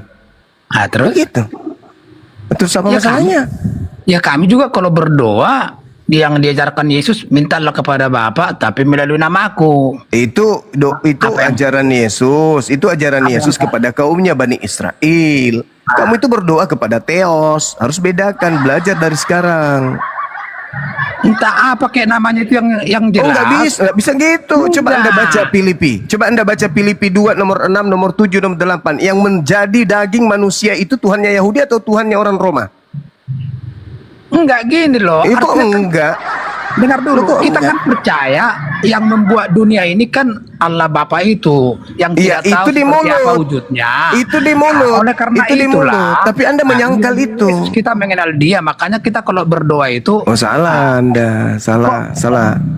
Kenapa salah? Anda jangan memakai kacamata Islam untuk memahami Kristen. Oh tidak bisa. Saatnya Anda disadarkan bahwa yang Anda sembah bernama Kristus itu. Tunggu dulu, sabar. Yang Anda sembah dalam nama Kristus itu bukan Tuhannya para nabi. Yang Anda sembah dalam nama Kristus itu adalah dewa Agnostos Theos, dewanya orang Athena. Baca dalil makanya. Kisah Para Rasul 17 nomor 20, 21, 22. Paulus mengajarkan kaumnya untuk menyembah kepada dewa yang tidak mereka kenal dalam nama Kristus Yesus. Camkan itu. Gini bro, kalau mau berdiskusi, artinya Anda jangan mencomot sono comot sini. Artinya kalau memang harus wajib daripada saya tidak pakai dalil kayak ente. Enggak, kalau Anda percaya Bible ya sekalian semua kau percaya. Jangan saya percaya Bible sebagai karangan para pewarta. Oke, kalau memang kamu tidak percaya dengan apa Bible, kenapa rujukannya kalau saya mengatakan saya percaya kok barusan. Saya percaya Bible itu adalah catatan-catatan pewarta. Ya, pewarta. Satu sisi kamu memuliakan Yesus, satu sisi kamu mencela. Kan itu namanya saya bilang cacat logika. Saya tidak pernah mencela Yesus. Siapa bilang saya mencela Yesus? Saya mendudukkan perkara pada porsi yang sebenarnya. Yang kamu sembah dalam nama Kristus itu adalah dewa Athena, bukan Eloah Abraham. Sampai kiamat juga Islam tidak akan paham dengan ajaran Kristen. Sekarang kalau Anda yang tidak paham tentang agama Anda sendiri karena musuh terberat Anda adalah Bible Anda sendiri. Sekarang saya tanya sama saudara, yang dikatakan dengar dulu. Dari Israel. Tertulis di Bible. Izin sebentar, Bunda, Bang Zuma dikasih nomor dulu. Nabi Bileam, Nabi Abraham. Bunda host. Sudah. Oh, ya, Nabi Obaja bukan orang Israel. Paulus juga tidak murni orang Israel, hanya ngaku-ngaku Benyamin. Keturunan Benyamin. Paulus itu kan nabi. Nah sekarang begini saudara putra, yang harus kita dudukkan di sini adalah umat Islam menyembah kepada Rabbus Samawati wal Ard. yang telah mengutus para nabi termasuk Nabi Ibrahim, Nabi Musa. Itu iman kami. Sekarang yang kamu sembah dalam nama Kristus Yesus yang akan kau peringati hari lahirnya sebentar lagi, itu bukan Tuhannya Nabi Ibrahim, bukan Tuhannya Musa yang akan kau peringati lahirnya ini. Itu adalah dewanya orang Roma, Athena. Pahit. Mungkin mana itu fakta? Orang Yesus mengatakan sembahlah Bapa, udah dibilang gitu. Kok itu ucapan Yesus kepada kaumnya Bani Israel. Berbeda dengan ucapan Paulus untuk kaumnya Roma Yunani. Anda catat itu baik-baik. Anda siapa bilang Anda pengikut Yesus? Anda pengikut Paulus menyembah dewanya orang Roma dalam nama Yesus. Itu yang betul. Itu klaim Anda. Saudara, itu saudara dengarkan saya. Kisah Para Rasul 17, 21, 22. Siapa yang diperkenalkan Paulus di sana? Dewanya orang Athena atau Tuhannya orang Yahudi? Coba kau baca. Yang jelas Yesus memerintahkan. Yang jelas pula gimana mau jelas Anda tidak baca data? Tapi melalui namaku karena aku dengan Bapa adalah satu. Itu ucapan Yesus untuk Bani Israel kaumnya. Itulah. Kamu menggunakan dalil-dalil itu yang dicatat oleh pewarta itu untuk kemudian menutupi siapa sembahanmu yang sesungguhnya. Makanya aku udah bilang gini, sama juga dunia ini Islam tidak akan memahami ajaran Kristen karena pakai kacamata Islam. Bagaimana bisa dipahami? Sesuatu yang bisa dipahami itu adalah sesuatu yang masuk akal. Bagaimana mau dipahami sesuatu yang tidak masuk akal? Coba. Anda dari Yahudi, bukan dari Arab Yahudi. Anda melihat seekor sapi, lalu kemudian Anda mengajarkan itu adalah ayam. Kira-kira ada nggak yang bisa paham? Tidak ada. Masalah karena irasional. Bagaimana mau dipahami Tuhan agama Anda sementara irasional? Nggak bisa. Yang bisa dipahami itu yang masuk akal. Memang semua keimanan itu bisa dicerna dengan logika? Jawab dulu. Bisa nggak keimanan itu dicerna dengan logika keseluruhan? Bisa. Coba apa yang tidak masuk logika? Sekarang Anda tunjukkan apa yang tidak masuk logika. Silakan. Bagaimana Nabimu bisa membela bulan-bulan di atas di bawah? Coba. Dia mendapatkan kemudian karunia mujizat dari Tuhannya. Tuhannya yang memberikan mujizat itu. Bisa. Oh tidak, itu logika. Itu logika. Bagaimana logikanya? Itu logika. Enggak ilmiah itu. Makanya kau kebodohan. Kata siapa? Kalau Anda kemudian bukan ilmiah, itu kebodohan. Dengarkan saya. Dengarkan saya baik-baik. Jangan karena agama Anda irasional, Anda mengatakan bahwa ketika pencipta langit dan bumi memberikan suatu mujizat kepada hambanya, Anda mengatakan tidak masuk akal. Coba jelaskan secara ilmiah bisa membela. Sekarang secara ilmiah itu apa? Manusia ada. Manusia memiliki kekuatan, iya. Di balik kekuatan manusia itu ada kekuatan pencipta langit dan bumi yang mengatur aspek kehidupan di atas muka bumi ini. Ilmiah enggak? Ilmiah. Alam semesta ini diatur oleh Sang Yang Maha Kuasa. Ilmiah enggak? Ilmiah dong. Ilmiah. Oh, salah. Itu karena ajaran Anda tidak masuk akal sampai Anda membatasi hal tersebut. Bagaimana mungkin? Dengarkan saya. Dengarkan saya. Kasihilah Tuhanmu dengan akal budimu. Apa itu maksudnya? Ayo, apa maksudnya tuh? Apakah Yesus mengajarkan suatu kebodohan? Sampai Yesus dia menggunakan akal untuk menelaah Tuhan. Tidak bisa. 2 ikan sama 5 roti. Itu iman. Itu menurut lo. Itu menurut lo. Itu menurut logika lo. Tidak masuk akal. Sekarang mari saya ikuti narasi Anda.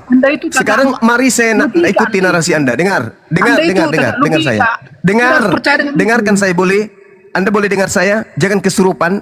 Ketika Maria ngeden, yang keluar dalam rahimnya itu, keluar dari rahimnya itu adalah seenggok manusia, bayi Yahudi. Betul. Masuk akal. Sekarang secara kelahiran Anda, Yesus itu dengar dulu,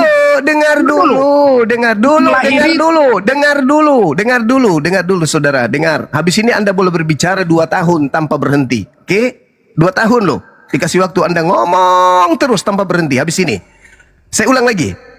Keluarnya seorang manusia dari rahim Maria, masuk akal gak ketika dikatakan itu adalah manusia yang keluar? Masuk akal. Tapi ketika kemudian Anda mengatakan yang keluar itu adalah Tuhan, masuk akal nggak? Tidak masuk akal. Sekarang Anda memposisikan iman Anda di mana? Anda memposisikan iman Anda yang keluar dari rahim itu adalah Tuhan. Berarti yang koplak siapa? Iman Anda, kepercayaan Anda, keyakinan Anda yang koplak.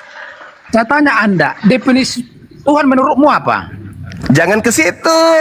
Enggak, biar kita Jangan samakan ke situ. Biar kita Orang samakan. Indonesia, orang Kita. Indonesia. Nah, itulah kebodohanmu. Saudara putra, jangan kayak ini, jangan kayak bebek. Pernah Orang nggak Tuhan Indonesia. Pernah nggak manusia menuhankan uang? Saudara putra, ketika kita berbicara tentang Tuhan dalam perspektif agama, kita nggak perlu lagi mengatakan, kau ngerti nggak arti definisi Tuhan itu apa? Nggak perlu. Kita harus menyadari, ketika kita berbicara mengenai Tuhan, berarti yang objek yang kita sembah, hakikat yang kita sembah. Itu loh. Nggak usah lagi Tuhan itu apa? Tuhan itu apa? Nggak perlu. Itu ajaran ece-ece itu. Anda dengan saya bertuhan. Titik. Tuhan Anda disebut Kristus. Siapa yang memproklamirkan? Siapa yang mengajarkan? Tuhan itu bernama Kristus. Paulus. Objek yang dimaksud Paulus sebagai Tuhan itu yang mana? Tanya kepada Paulus. Paulus, yang kau perkenalkan kepada orang-orang Athena, Tuhan yang mana? Tuhannya orang Yahudi atau Tuhannya orang Athena? Apa jawaban Paulus? Tuhannya orang Athena. Di mana dalilnya? Kisah Para Rasul 17 nomor 20, 21, 22. Aku melihat kalian menyembah kepada dewa-dewa yang tidak kamu kenal. Sebab ada tertulis di salah satu kuilmu, agnostos theos, Tuhan atau dewa yang tidak dikenal. Itulah yang aku perkenalkan kepadamu sekarang. Nah, Paulus mengakui bahwa dia memperkenalkan kepada orang Athena dewa yang selama ini mereka sembah. Sekarang pertanyaan saya, sebelum Paulus datang ke Athena, yang disembah oleh orang Athena Tuhannya Yahudi atau dewa-dewa nenek moyang mereka? Jawab. Jawab dulu. Yang disembah oleh orang Athena, orang Roma, sebelum Paulus datang mengajarkan agama Kristen, mereka menyembah Eloa Abraham, Eloa Ismail, Eloa Ishak, Eloa Yakub, Eloa Musa, atau menyembah kepada dewa-dewa nenek moyang mereka. Jawab. Silakan, kau boleh bicara 2 tahun, jangan berhenti. Ngomong. Malu kau kan? Malu. Ternyata yang Kristus itu yang diperkenalkan Paulus adalah dewa Yunani. Ayo. Malu kau kan? Malu.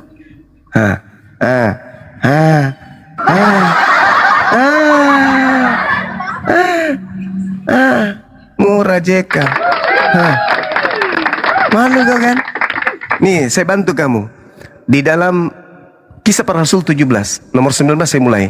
Lalu mereka membawanya menghadap sidang Areopagos dan mengatakan, bolehkah kami tahu ajaranmu yang baru, wahai Paulus?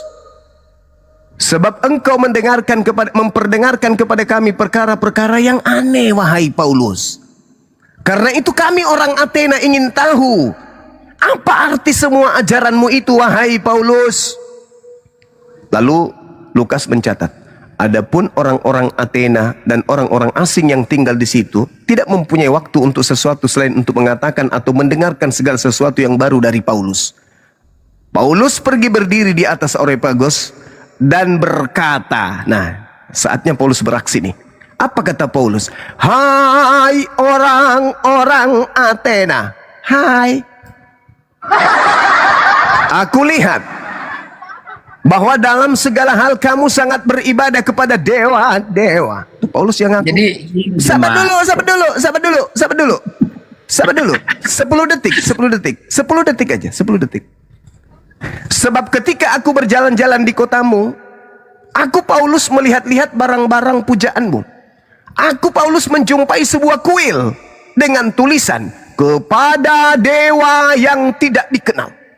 Paulus berkata kemudian, apa yang kamu sembah tanpa mengenalnya, itulah yang kuberitakan kepada kamu.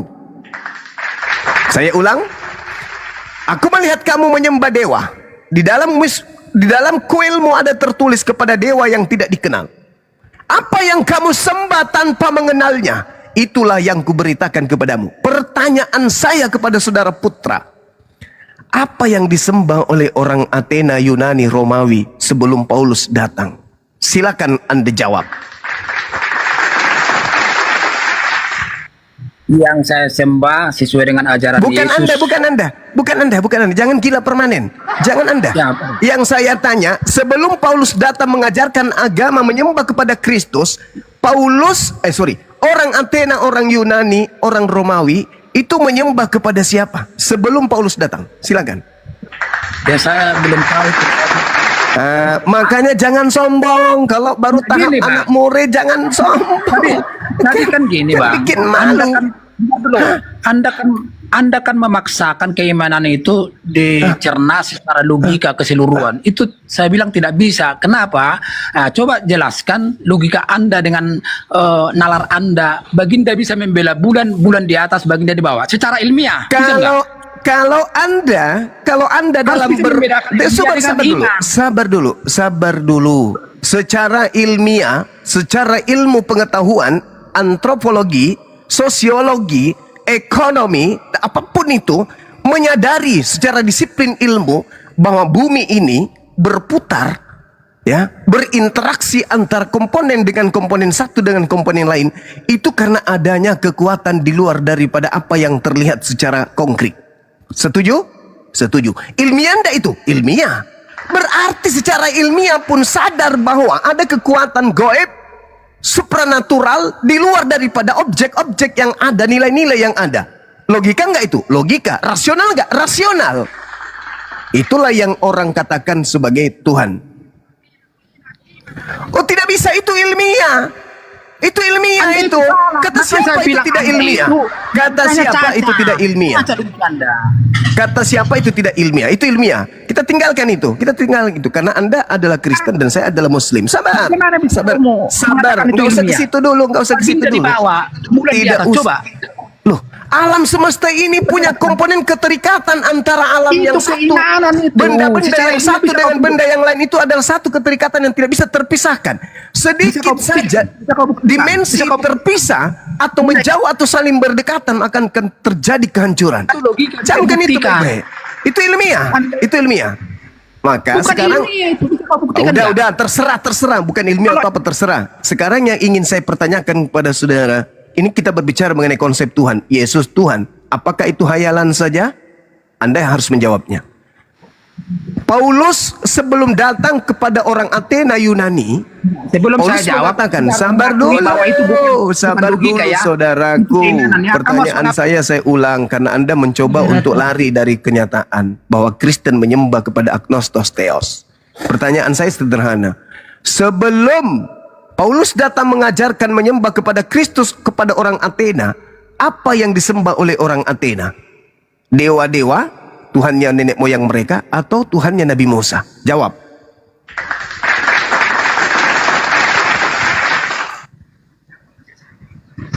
Belajar ke situ.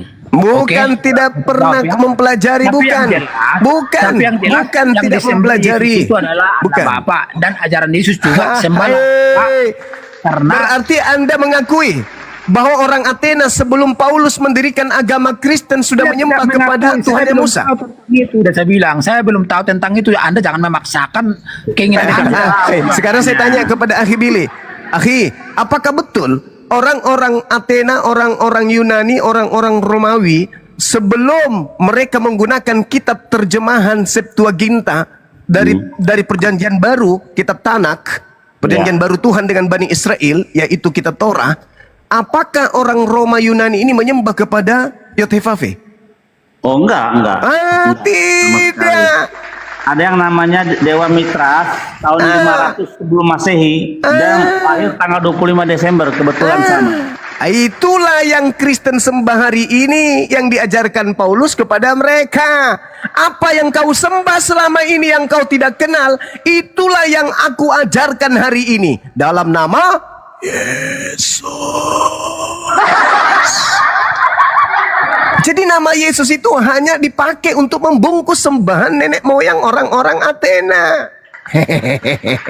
Yesus mengatakan, waspadalah agar kalian jangan disesatkan, sebab akan datang banyak orang memakai namaku dan berkata, akulah Mesias.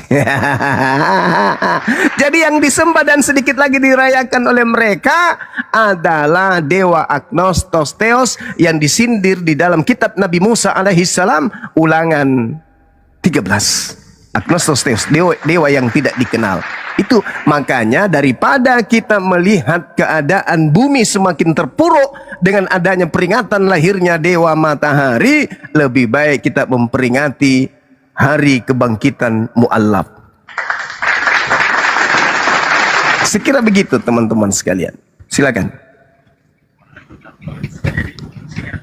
Buang sial. Biar bumi ini tidak kena kutuk. Ya, dari jadi pencipta langit dan bumi. cuma mengakui bahwa baginda itu bila bulan itu bukan ilmiah, itu keimanan, ya. Itu lagi.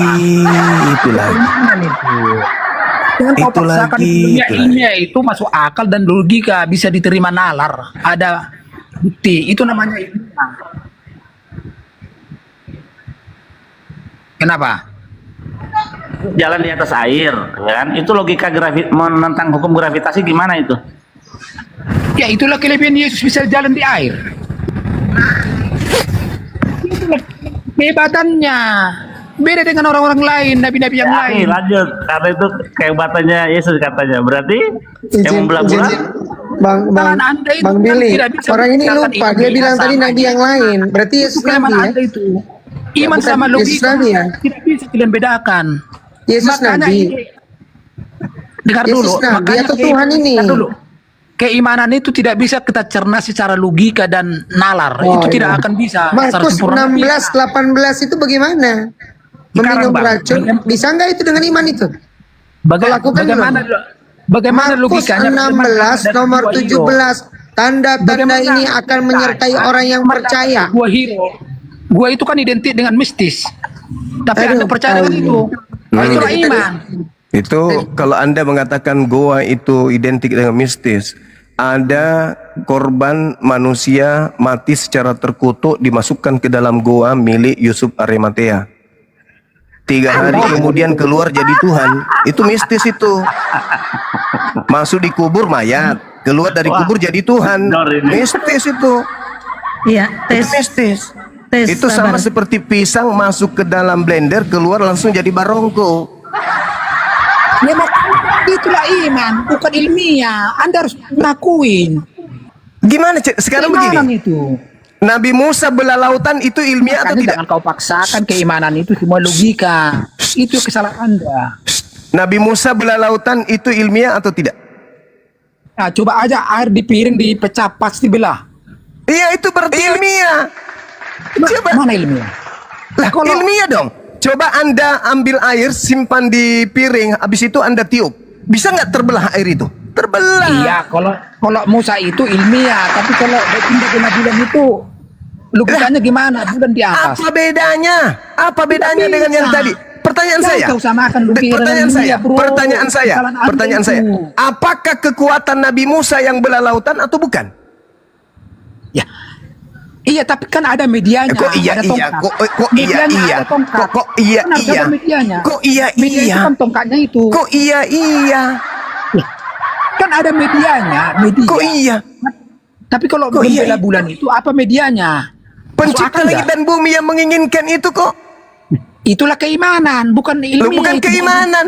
Di samping keimanan juga logika. Tidak bisa logika.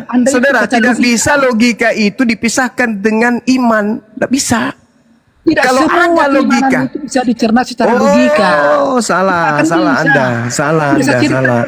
Itu karena Anda Kristen. Itu karena Anda Kristen.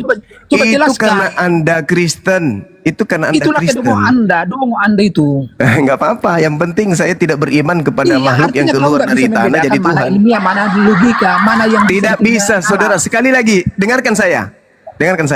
Dalam Islam, iman dan akal harus sejalan. Dalam agamamu, iman dan akal wajib tolak menolak. Beda. Jangan kau nilai agama Islam dengan nilai agamamu. Sekali lagi saya katakan, di Islam iman dan akal harus seia sekata. Kalau di Kristen, iman dan akal harus tolak menolak. Itu fakta real. Apa yang masuk akal di agamamu? Ada? Tidak ada yang masuk akal di agamamu. Tunjukkan satu hal yang rasional dalam agamamu. Tunjukkan. Satu saja yang masuk akal dalam agamamu. Saya bayar nih kalau ada. Satu aja. Ayo. Apa yang masuk akal dalam agamamu? Tunjukkan satu. Apa? Maksudnya gimana? Gila kan? Kau nggak bisa karena memang agamamu bertolak belakang dengan akal. Udah. Kenapa nggak masuk akal? Sekarang kau tunjukkan apa yang masuk akal dalam agamamu. Satu aja. Atau sepotong aja, sepotong aja. Banyak. Apa Artinya itu? berbuat baik kepada orang lain. Itu semuanya manusiawi. Kambing juga bisa kalau itu. Dari agamamu. Yang berasal dari agamamu. Yang murni dari agamamu, yang masuk akal itu apa? Yang masuk akal yang murni dari agamamu apa? Banyak. Mengorbankan manusia, itu masuk akal. Manusia melahirkan pencipta langit dan bumi, itu masuk akal. Tuhan keluar dari kubur, itu masuk akal. Memahami ajaran itu secara logika, makanya kalian umat yang tertinggal. Makanya pertanyaannya kan logika. Pertanyaan saya, apa yang masuk logika di dalam agamamu? Satu aja kalau ada, aku beli, aku jadikan obat. Kalau ada banyak. Apa? Salah satunya, satu aja. Ular makan debu? Banyak. Gimana sih? Apa? Ya sama kayak ajaran Yesus itu masuk akal kan? Masuk angin, itu bukan masuk akal. Sekarang pertanyaan saya, yang dari agamamu jangan bawa Yesus. Yesus itu tokoh Yudaism. Yang saya tanya bukan yang masuk angin, yang masuk akal dari agamamu satu aja kalau ada. Banyak lah. Iya banyak. Apa? Ini kalau kita berbuat baik kepada orang lain. Bukan itu yang dimaksud. Orang yang tidak beragama saja bisa melakukan itu. Kambing juga berbuat baik, ayam, sapi berbuat baik. Yang saya tanya yang murni, yang murni dari agamamu selain yang masuk angin saja, yang masuk akal apa? Memang kau disuruh disibuk kau guru, tapi IQ-nya jongkok. Mana yang masuk akal dalam agamamu? Satu aja yang masuk akal dalam agamamu itu apa? Gini, kenapa Anda dibikin predikatnya gurunda? Malah menangis. Anda itu cacat dia. Mana pernah kambing berbuat baik? Mana pernah ayam berbuat baik? Wajarlah ketika Anda mengatakan, wajar kalau Anda mengatakan bahwa sama iman dulu itu harus tidak masuk akal. Gitu. Agama Tuhan. Gitu ya. Jadi sekali lagi saudaraku Putra Jaya, telan pil pahit bahwa tak ada satupun dalam prosesi agama Anda itu masuk akal. Satupun tak ada. Satupun. Bahkan sampai masuk surga kalian menjadi mempelai wanita itu saja sudah tidak masuk akal. Anda itu tidak logika. Dulu pernah kau bilang Anda masuk ke dalam surga, Anda menjadi mempelai wanita itu sudah tidak masuk akal. Bagaimana mungkin di bumi Anda memiliki ucok, nanti di sana Anda menjadi mempelai wanita? Gimana ceritanya itu? Laki-laki berbulu, betisnya, dadanya berbulu, jadi mempelai wanita itu gimana ceritanya? Tidak masuk akal. Tidak ada yang masuk akal dalam agama Anda itu. Masa kambing berbuat baik? Masa kau berbuat baik? Gimana IQ-mu? Longor kau itu. Katanya kamu gurunda. Makanya murid-murid kamu curhat sendiri, ngomong sendiri dia. Izin, ini kayaknya kita turunkan aja. Nggak ada poin nih ngomong apa, muter-muter ini. Iya. Turunkan aja Bang Gurunda ya. Iya. Di bawah aja lah kau. Apa yang kau mungkin nggak jelas. Silakan rekan Kristen yang lain. Persilakan. Yang pinter lah yang naik. Jangan yang jamaat. Aduh. Baca Bible nggak Saya izin salam dulu ya. Assalamualaikum warahmatullahi wabarakatuh. Waalaikumsalam warahmatullahi wabarakatuh. Dinda Ardiansa. Assalamualaikum warahmatullahi wabarakatuh. Waalaikumsalam warahmatullahi wabarakatuh. Gurunda Zuma. Assalamualaikum teman-teman semuanya. Waalaikumsalam warahmatullahi. Bang Ardiansa, selamat hadir kembali ya Bang Dian. Selamat Hari Mu'alaf sedunia besok 25 Desember. Allahu Akbar, Masya Allah. Walillahilhamd. Buat yang Kristen ini apa permintaan banyakkan dari Muslim. Yang Muslim mohon di hold dulu. Kita berikan mumpung ada guru kita semua berkumpul ini. Yang Muslim dulu, yang Kristen dulu saya dipersilakan naik dulu. Maut ini Bung Dian, duet maut monoteis ini. Bang Billy Judaism, Bang Zuma Muslim, duet maut monoteis ini. Sebetulnya tadi tuh di bawah tuh ada namanya Eclipse, itu bagus. Dia cukup pinter data, tapi ya ini kebetulan ada Bang Billy, ada Bang Zuma nih. Dia bawa kejadian 126, kejadian 1 nomor 3 itu ada Tritunggal menurut dia gitu kan. Ah itu dia. Silakan yang tapi kita naikkan dulu nih, ada Ayah Saipul. Naik dulu, nanti saya turun kalau begitu. Naik dulu Ayah. Oh, ada Ayahanda Saiful. Maaf saudara-saudara, saya juga nggak lama. Kebetulan saya ada kegiatan. Waalaikumsalam warahmatullahi wabarakatuh. Saya harus ke bank. Ya, alhamdulillah sehat. Yang pasti saya sudah senang ada Putri Sulawesi, masya Allah. Artinya sudah ada penyeimbang dari tanah leluhur saya, seorang wanita yang juga ikut dunia apologet. Mudah-mudahan bisa eksis istiqomah. Menjauhkan diri dari teman-teman, dari rekan-rekan yang tapi luruskan aja niat kita. Beleng-beleng yang beleng-beleng ya. Iya, masya Allah. Iya. Karena di dunia apologet itu kadang ombaknya itu kenceng, kadang juga ombaknya tenang, tapi menghanyutkan. Jadi harus jaga diri. Paham. Mohon supaya jangan terkontaminasi. Ada orang yang sekarang itu penting sudah belajar, udah merasa dirinya mahasiswa, itu aja terus dibilang untuk menjatuhkan aku ini mahasiswa, aku ini sarjana, profesor, semua yang kalah semuanya. Itu jangan diikuti, ukhti. Kita ya sebagaimana Sirik Napace, orang Sulawesi Sirik Napace itu harus kita perjuangkan. Apa yang kita ucapkan di mulut harus sesuai dengan perbuatan di belakang. Insyaallah. Gitu ya, ukhti ya. Salam kenal dari Siap, saya, Bang salam Zuma. hormat dari saya. Salam kenal juga. Bang Iya, Zuma nanti kalau misalnya, ya Bang gimana? Zuma di Maros kah atau di mana sekarang? Saya di Zodiang, daerah terkecil di Dubai. Dia sudah ke utara Dubai kota, tapi daerah terkecil. Zodiang. Oke, Iya. baik. Kalau ukhti di mana? Saya di Barombong, Bang Zuma. Mati mija. anak kau. Woi, Barombong, apa kabar? Orang Taeng yang ada di sana, masya Allah. Iya, Orang di Taeng, Goa, teman-teman Barombong. silat saya yang ada di Taeng. Ada orang Barombong di sini. Inaing dari Taing, Inaing. Ada kodong temanku tapi amoteram mi Dengila. Dengila ganta. Sahabat kunjo dong. Siaga Masya Allah. saya pernah sama dalam satu produk film pahlawan 40 dari kerajaan Goa. Kebetulan kami sama-sama menggeluti dunia bela diri. Dia dari silat, saya dari itu, ya gitu. Iya. Masya Allah. Ini juga Bang Goto orang sini juga. Iya, Bang Goto sering hadir di sini kok. Bang Ardiansa. Alhamdulillah. Iya. Ya, saya menginginkan anak-anak Sulawesi ini bangkit kemudian menyuarakan tiada Tuhan selain Allah. Di luar daripada Allah itu bukan Tuhan. Insya Allah istiqomah, insya Allah. Amin. Nanti kalau ada apa-apa berkomunikasi aja kita. Amin. Itu karena nomor. Kita membutuhkan teman-teman pejuang. Dari Bone sudah ada. Dari Bone, Niakmi, Baturi Bone, Niakmi. Dari Kendari ada Tommy, dari Palu ada Tommy, dari Torajan Tasung kami kacamata anak. Apa Bipoeng? Orang disegani beliau ini. Bang Goto ini orang disegani di kalangan beliau. Sekira begitu sahabat-sahabat sekalian. Baik, Bang saya Suma. senang, saya bangga hari ini ya kendaraan saya bertambah 1. Nanti kalau misalnya saya bangun pagi habis sholat subuh, saya keliling tak ada kendaraan, nah ini ada kendaraan. Mudah-mudahan bisa menjadi rumah yang nyaman bagi kita. Amin ya rabbal alamin. Masya Allah. Terima Baik, kasih sudah Ahi hadir Billy. Bang Zuma. Syukran Ahi, terima kasih.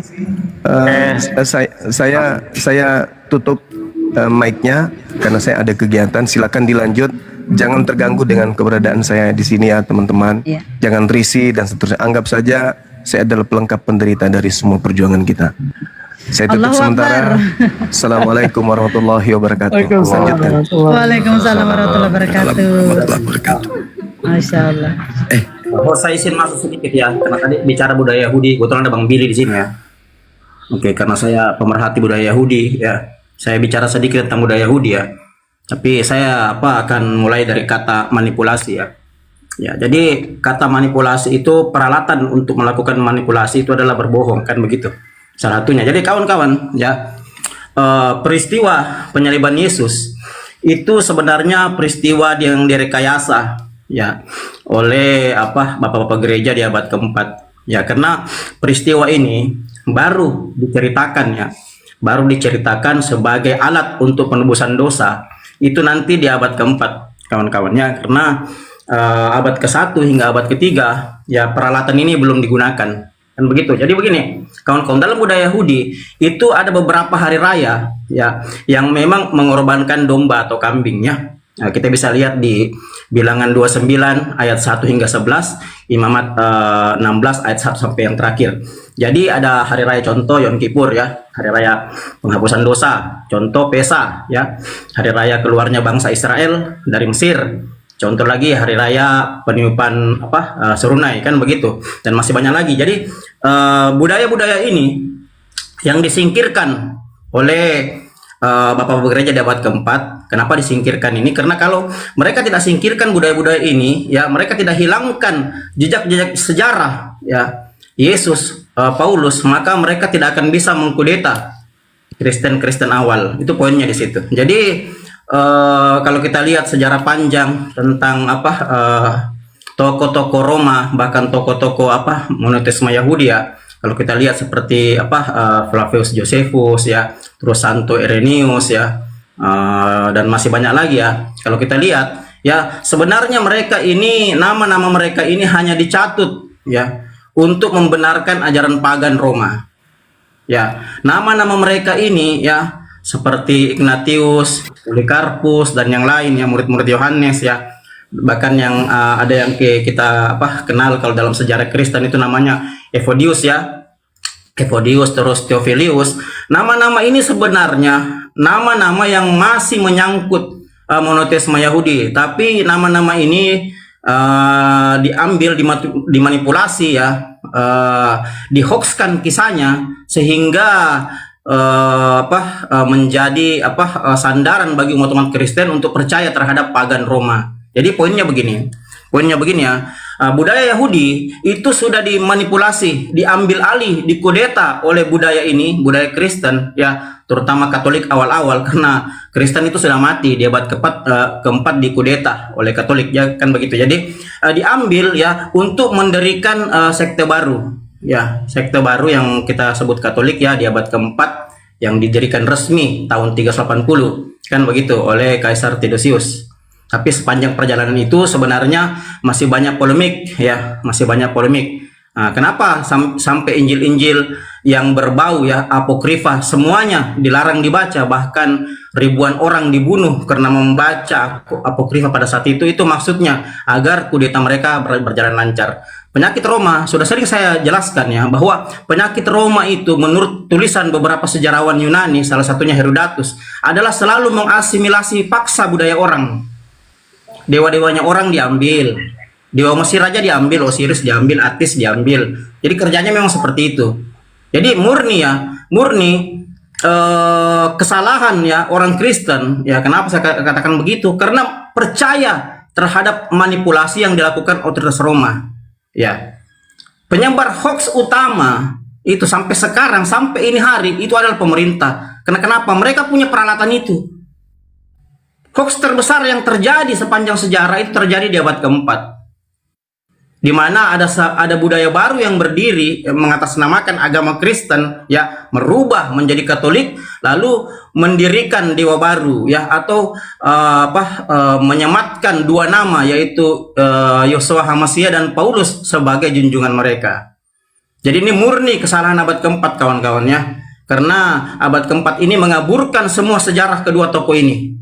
Kalau abang belajar Paulus siapa bapaknya ya, siapa mamanya ya, di mana kuburannya, itu tidak akan Anda dapat. Kenapa? Semuanya dihilangkan oleh otoritas Roma. Yang perlu kita pahami bersama. Jadi poin dari sini ya, bahwa otoritas Roma pada saat itu mendirikan sekte baru dengan memanipulasi seluruh sejarah ya, membuat hoax, mengambil nama tokoh-tokohnya untuk kepentingan otoritas.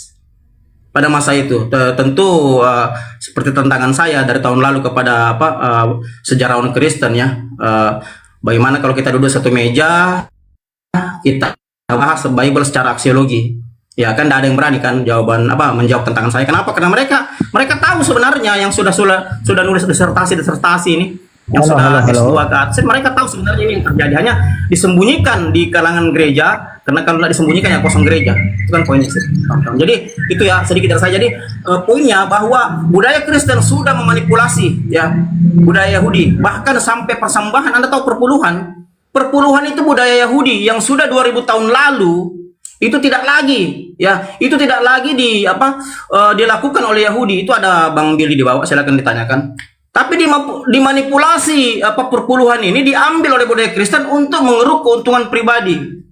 Bahkan sampai pecah pertentangan antara Martin Luther dengan Paus Leo ke-10 di tahun 1517. Pertentangannya kita kenal dengan Despotism on the Power of Indulgency. Nah kan begitu kawan-kawan. Jadi cuma gara-gara perpuluhan, pengambilan dana, penarikan dana yang dari budaya Yahudi, akhirnya Martin Luther keluar dari Katolik. Mungkin cuma gara-gara itu, gara-gara indulgensi. Nah gitu mungkin sedikit dari saya kawan-kawannya supaya kita ada pengetahuan sedikit. Ya, silakan. Siap. Jazakallah Bang Goto. Ini ada Perlitin. Mohon maaf, Muslim atau Kristen? Kristen. Oke. Tadi Anda sudah menyimak pemaparannya. Ini sebetulnya ada tema Yesus Tuhan, hayalan saja. Nah, mau menanggapi tema atau menanggapi apa yang disampaikan Bang Goto? Silakan. Sebentar, kita mau merayakan hari kelahirannya dia, Yesus, Sang Juru Selamat dunia. Selamat Natal ya buat Bang Suma dan kawan-kawan. Oh, bukan itu. Itu nggak perlu. Anda cukup diri Anda. Disebutkan dalam KPR 13:23, Yesus itu juru selamat bagi Israel. Baca itu, baca. Sebelum kau ngomong itu baca dulu, ya. Nah, sekarang kau mau tanggapi tema atau bagaimana? Saya mau mengucapkan selamat hari Natal buat kalian. Enggak perlu, Natal tuh buat kau. Kami nggak perlu itu. Yesus itu juru selamat bagi orang Israel. Kau baca KPR 13 nomor 23. Bang Suma, hari Natal. Di sini nggak terima khotbah longor. Kalau kamu mau turun, kalau nggak mau diskusi. Oke, 25 Desember ya. Waduh, ini banyak banget Tuhan. Bahkan tahun 500 sebelum Masehi sudah ada Tuhan yang dirayakan tanggal 25 Desember. Tapi ini yang paling mendekati ya. Bisa dibesarkan, host? Ya, turunkan saja saya Bang host, naikkan Bang Billy itu. Ya. Oke, ini Grace Dionysius is Savior God. Jadi Dionysius Tuhannya, juru selamatnya orang Yunani yang lahirnya dirayakan pada Desember 25 ya. He was widely worshipped throughout much of the Middle East. Jadi penyembahnya banyak tersebar di Timur Tengah. Memiliki rumah ibadah di Yerusalem pada abad pertama sebelum Masehi.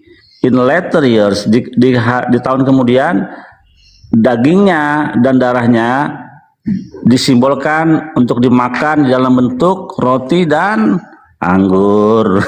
Ya, para pengikutnya percaya bahwa dia adalah anak dari Allah Bapa yang namanya Zeus. Ya, jadi ini bukan hal yang baru. Tadi benar juga ada Osiris juga nih. Osiris tanggal 25 Desember juga Osiris tuh. Jadi ya memang murni mengadopsi Bang. Memang murni mengadopsi ajaran pagan.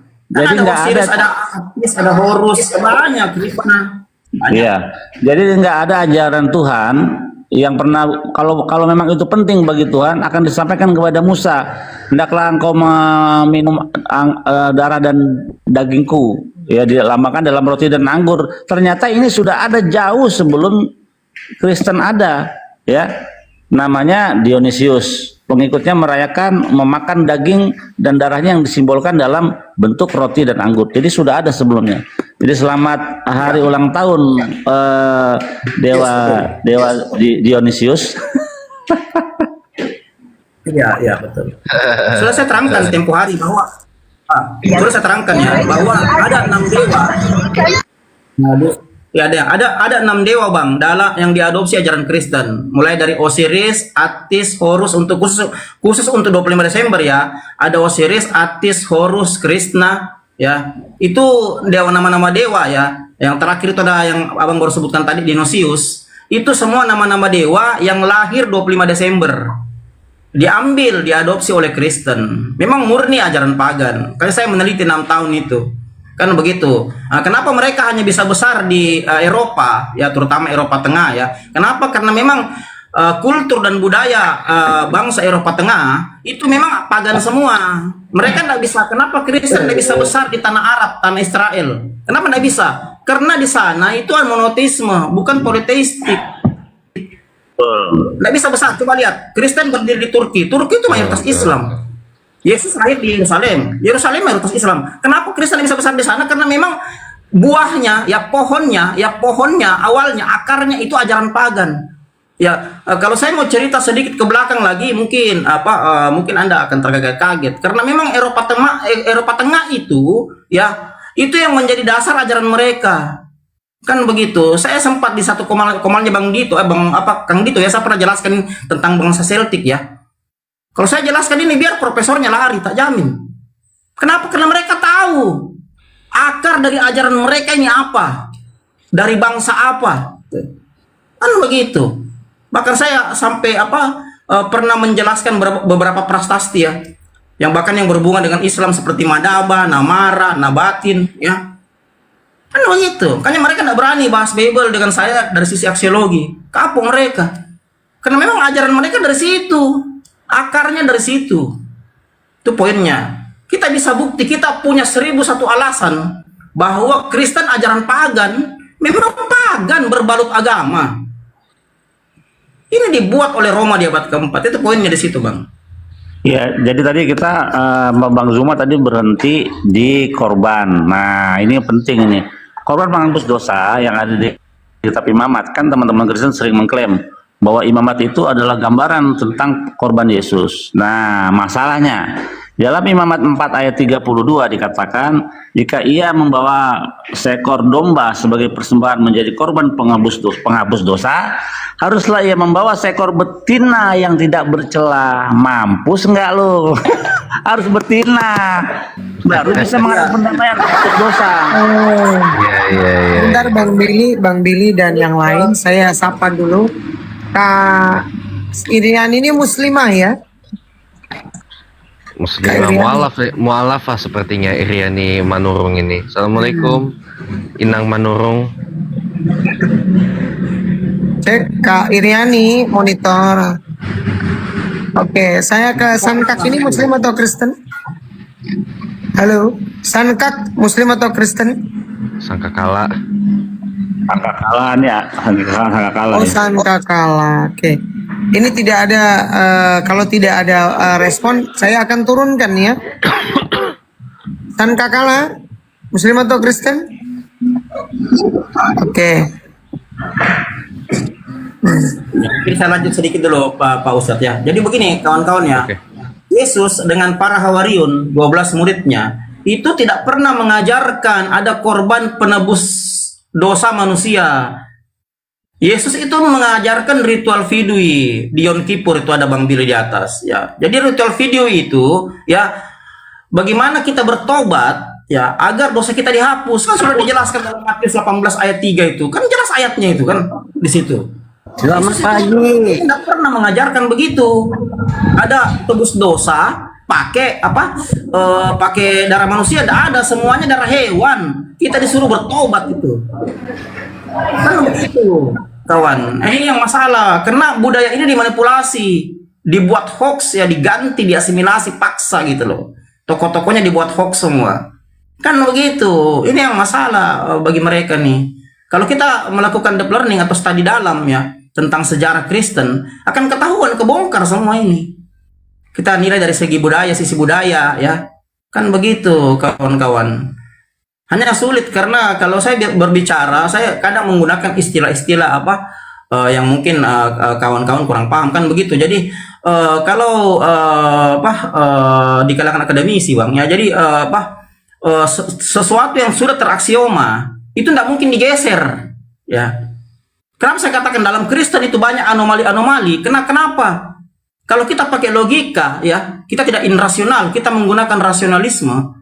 Yang terjadi ya, kita akan mengerti bahwa ajaran ini ya sebenarnya semuanya konsep manusia. Tidak satupun konsep jalur langit. Menentang seluruh ilmu pengetahuan, menentang seluruh ajaran para nabi. Itu poinnya. Bahkan dari satu disiplin ilmu saja kita pelajari. Contoh disiplin ilmu kausalitas, sebab akibat. Sudah ketahuan. Apalagi disiplin ilmu lain seperti gramatikal. Apalagi kalau kita kaji dengan gramatikal, hancur ini Kristen. Hancur. Gramatikal itu ilmu pemaknaan kata-kata. Dari Kejadian sampai Wahyu dipastikan hoax semua. Kan saya pernah katakan, Bible itu hoax. Karena kita uji dari satu sisi bidang ilmu saja, gramatikal, dia sudah hoax, Bang. Bagaimana ilmu lain? Kalau kita uji dari segi sejarah, budaya, bahkan sampai antropologi, kenanya hoax semua.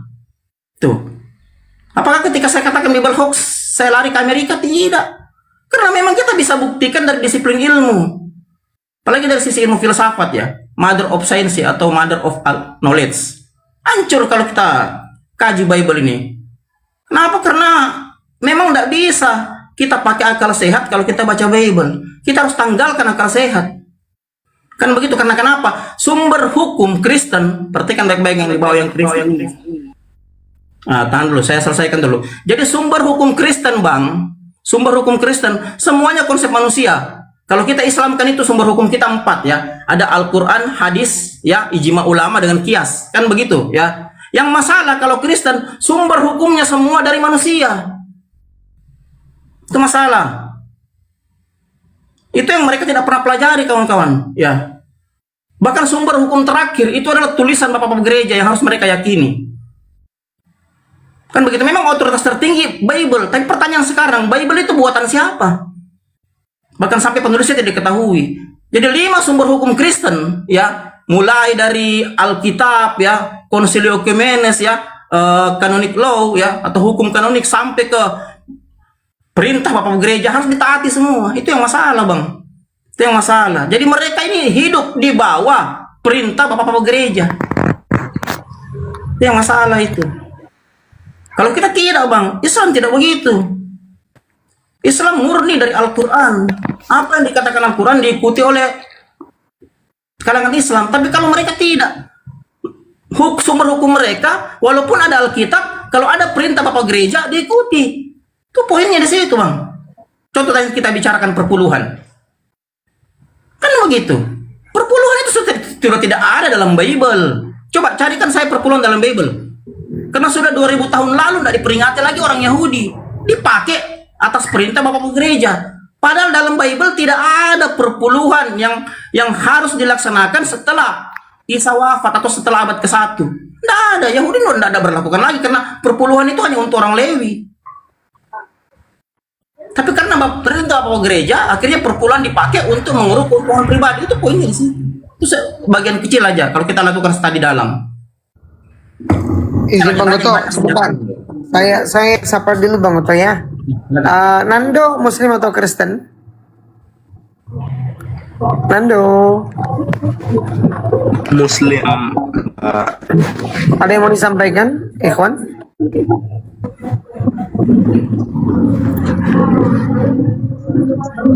Halo? Cuma Izin dibawa dulu. dengerin aja. Oh siap, dibawa dulu Bang ya. Terima kasih. Assalamualaikum. Budiarto, mohon maaf Muslim atau Kristen, Budiarto Anda minta naik. Muslim. Ada yang mau disampaikan? Saya menyimak saja ini. Oh, Anda Anda Jumatan atau ke gereja?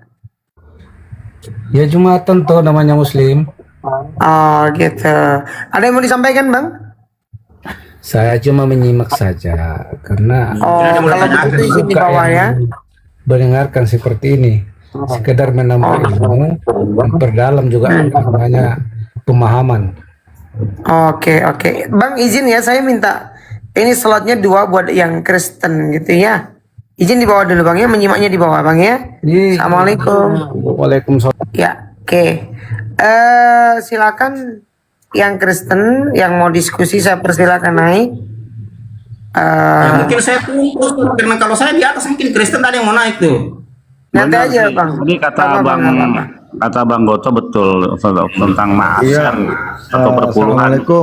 Saya Muslim cuman mau bertanya yang agak fundamental perihal kitab Barnabas. Saya pernah baca Barnabas cuman nggak sampai tuntas, sekitar setengah kitab lah. Itu Injil Barnabas itu sebetulnya diakui nggak sama orang-orang Kristen? Tidak bang, tidak. Injil Barnabas itu salah satu Injil yang diapokrifakan. Apokrifakan itu artinya disembunyikan atau tersembunyi. Nah itu di perpustakaan saya Alirsad itu ada kebetulan lapuk banget tuh Barnabas. Itu di situ disebutkan ada tentang berita tentang munculnya Rasulullah Nabi Muhammad, di situ diceritakan. Kalau masalah Rasulullah dibuatkan itu biar sampai kitab Hindu Buddha ada bang, apalagi kitabnya Barnabas. Iya betul. Oh berarti kalau Barnabas itu isinya lebih mendekati ke ajaran Nabi Isa berarti ya?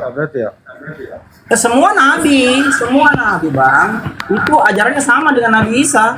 Yang beda itu apakah gereja dan Kristen. Barnabas kan muridnya Nabi Isa, salah satu namanya Barnabas itu kan ya. Betul. Iya berarti murid yang taat istilahnya, dan insya Allah itu bukan murid yang taat lagi, tapi murid langsung Pak Abdul Haq. Murid langsung dari Nabi Isa alaihissalam. Makanya betul yang dibilang tadi, ada nubuatan Nabi Muhammad sallallahu alaihi wasallam ada di dalam buku John bab 7, pokoknya buku John bab 14 sampai 6 apa gitu. Ada lah itu. Saya baca hampir 30 tahun yang lalu waktu kuliah. Terima kasih banyak, saya turun lagi ya. Terima kasih banyak. Salam. Ya, itu Injil Barnabas yang asli itu sudah tidak ada bang. Siap. Yang masalah itu Injil Barnabas itu ada terjemahannya, ya, ada terjemahannya dilakukan di Spanyol. Ini jangan diikuti bang ya. Jangan Injil Barnabas ini palsu. Kalau Injil Barnabas yang asli, Bang Goto, itu adanya di Istanbul, dipajang di sana. Yang asli itu di Museum Top Captive. Dia di Istanbul itu, di Istanbul. Itu yang asli. Turki, Istanbul. Berarti yang beredar itu ada penyelewengan juga ya berarti? Ada palsu bang yang di Spanyol. Ada, hati-hati itu. Kudu hati-hati itu. Oh siap. Terima kasih banyak informasinya. Itu saya butuhkan itu. Berarti tidak bisa dijadikan rujukan ya. Kecuali kita. Nggak bisa bang. Kalau teologi. Ya siap. Makasih banyak. Nyimak lagi di bawah. Terima kasih banyak, Jazakallah khair. Iya. Bu Hos minta diturunkan lagi, Bu Hos. Terima kasih banyak. Iya. Ada tamu nih, kemudian. Waalaikumsalam warahmatullahi. Ini dia termasuk yang nggak pernah baca Bible pakai roh kardus, salah satunya beliau ini. Terima kasih Bunda Arisan. Ya. Izin bertanya sama Bang Billy. Oh lanjut, silakan. Bang Billy. Sebentar Bunda. Ini ada sabda langit, ini Muslim atau Kristen sabda langit? Assalamualaikum. Assalamualaikum. Selamat pagi semua. Oh, Anda Muslim atau Kristen? Alhamdulillah Muslim. Ada yang mau disampaikan? Ada yang mau disampaikan? Sedikit. Sedikit saja. Nanti saya di bawah ya. Cuman mau bertanya sama Bang Billy. Silakan. Tapi sebentar ya, tadi Bunda Arisan dulu ya, sebentar. Silakan Bunda Arisan. Oke. Bang Billy izin ya. Mumpung ada Bang Goto, Dinda Dian di sini dan yang lainnya, mohon agar Bang Billy menjelaskan lebih detail tentang penebusan dosa di dalam konsep Yahudi. Baik itu dosa yang disengaja maupun dosa yang tidak sengaja. Yang kedua, maaf ya borongan, tentang penebusan dosa yang di dalam konsep Kristen itu adalah Yesus itu sendiri. Terus yang ketiga itu tentang Tuhan menjadi manusia. Terus terang Bang Billy, itu saya sebagai Muslim itu merasa sakit ya dengan adanya ketiga konsep tersebut yang ternyata itu justru tidak dimiliki oleh Yahudi sebagai ajaran yang tauhid sifatnya. Tolong Bang Billy, dan saya juga harapkan teman-teman semuanya agar sering-sering mengangkat masalah ini agar tauhidnya Yahudi itu tetap terjaga dan tampak dengan jelas pagannya Kristen. Makasih. Silahkan berduet atau bersama-sama. Iya, oke. Jadi soal korbanot ya atau korban atau sebenarnya terjemahnya kurang pas ya, karena kata karban itu diambil dari kata karof, artinya come close, datang mendekat gitu. Kenapa mendekat? Karena sudah kejauhan begitu. Jadi datang kembali kepada fitrahnya untuk menjadi hidup yang benar gitu, sesuai dengan Taurat. Itu arti daripada karban sebenarnya. Nah, di dalam karban atau yang diterjemahkan sebagai korban itu hanya memakai darah hewan ya, yang dikorbankan itu hewan. Kalau nggak ada lembu, terus bisa juga domba atau kambing. Nah, kalau dia nggak mampu lagi, termasuk orang nggak mampu, dia bisa pakai burung. Kalau dia nggak mampu lagi, ada pakai tepung itu. Nah, dosa-dosa ini semua yang di kriteria di imamat itu dosa yang tidak disengaja atau bis gagal. Nah, untuk dosa penghapus dosa tadi kita udah baca tadi imamat 4 ayat 32 itu dari kambing ya atau domba yang berumur 1 tahun dan harus betina, bukan jantan. Nah, terus untuk sah pendamaiannya atau dosanya diampuni, harus darah hewan itu tercurah di misbeah atau di altar, baru itu sah sebagai korban menghapus dosa. Nah, dari seluruh itu semuanya kriteria bagi dosa yang tidak disengaja. Nah, bagaimana dengan dosa yang disengaja? Hukumannya mati. Nah, ada nggak remedinya? Ada nggak obatnya? Ada. Dengan apa? Dengan hati yang hancur dan mengaku dosa kita kepada Tuhan. Makanya Raja Daud berkata, korban yang sempurna ialah hati yang hancur dan pengakuan akan dosa kita. Itu kata Raja Daud.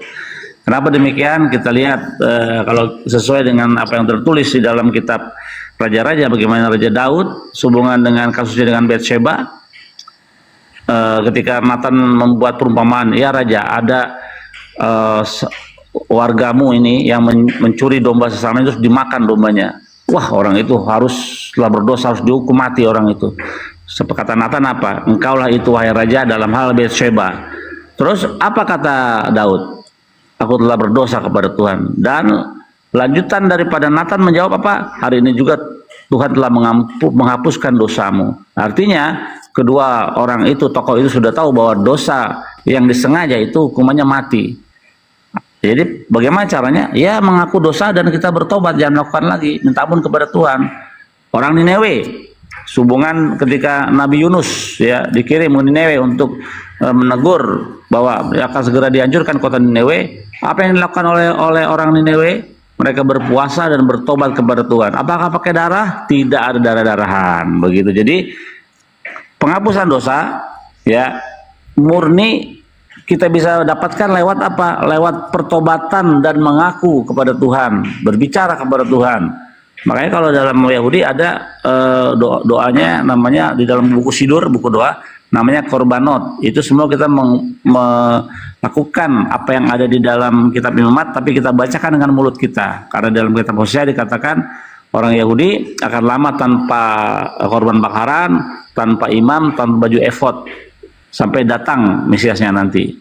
Dan dikatakan lagi, ya Tuhan kiranya mulut kami sebagai ganti korban bakaran, korban sembelihan. Begitu. Jadi baik itu korban, perpuluhan itu tidak bisa dilakukan lagi sekarang karena tidak ada Beit Hamikdash atau Beit Suci, nggak ada. Nah, jadi nggak bisa lagi perpuluhan yang notabene hanya diberikan kepada orang Lewi, orang asing, anak yatim dan para janda. Ketika orang Lewi sekarang belum ada lagi, belum terkumpul, ketika Beit Suci tidak ada lagi, tapi anak yatim dan para janda akan selalu ada sampai akhir zaman. Sebaiknya teman-teman Kristen memberikan hak perpuluhan itu kepada anak yatim, karena anak yatim akan selalu berada bersama kita. Begitu kurang lebih.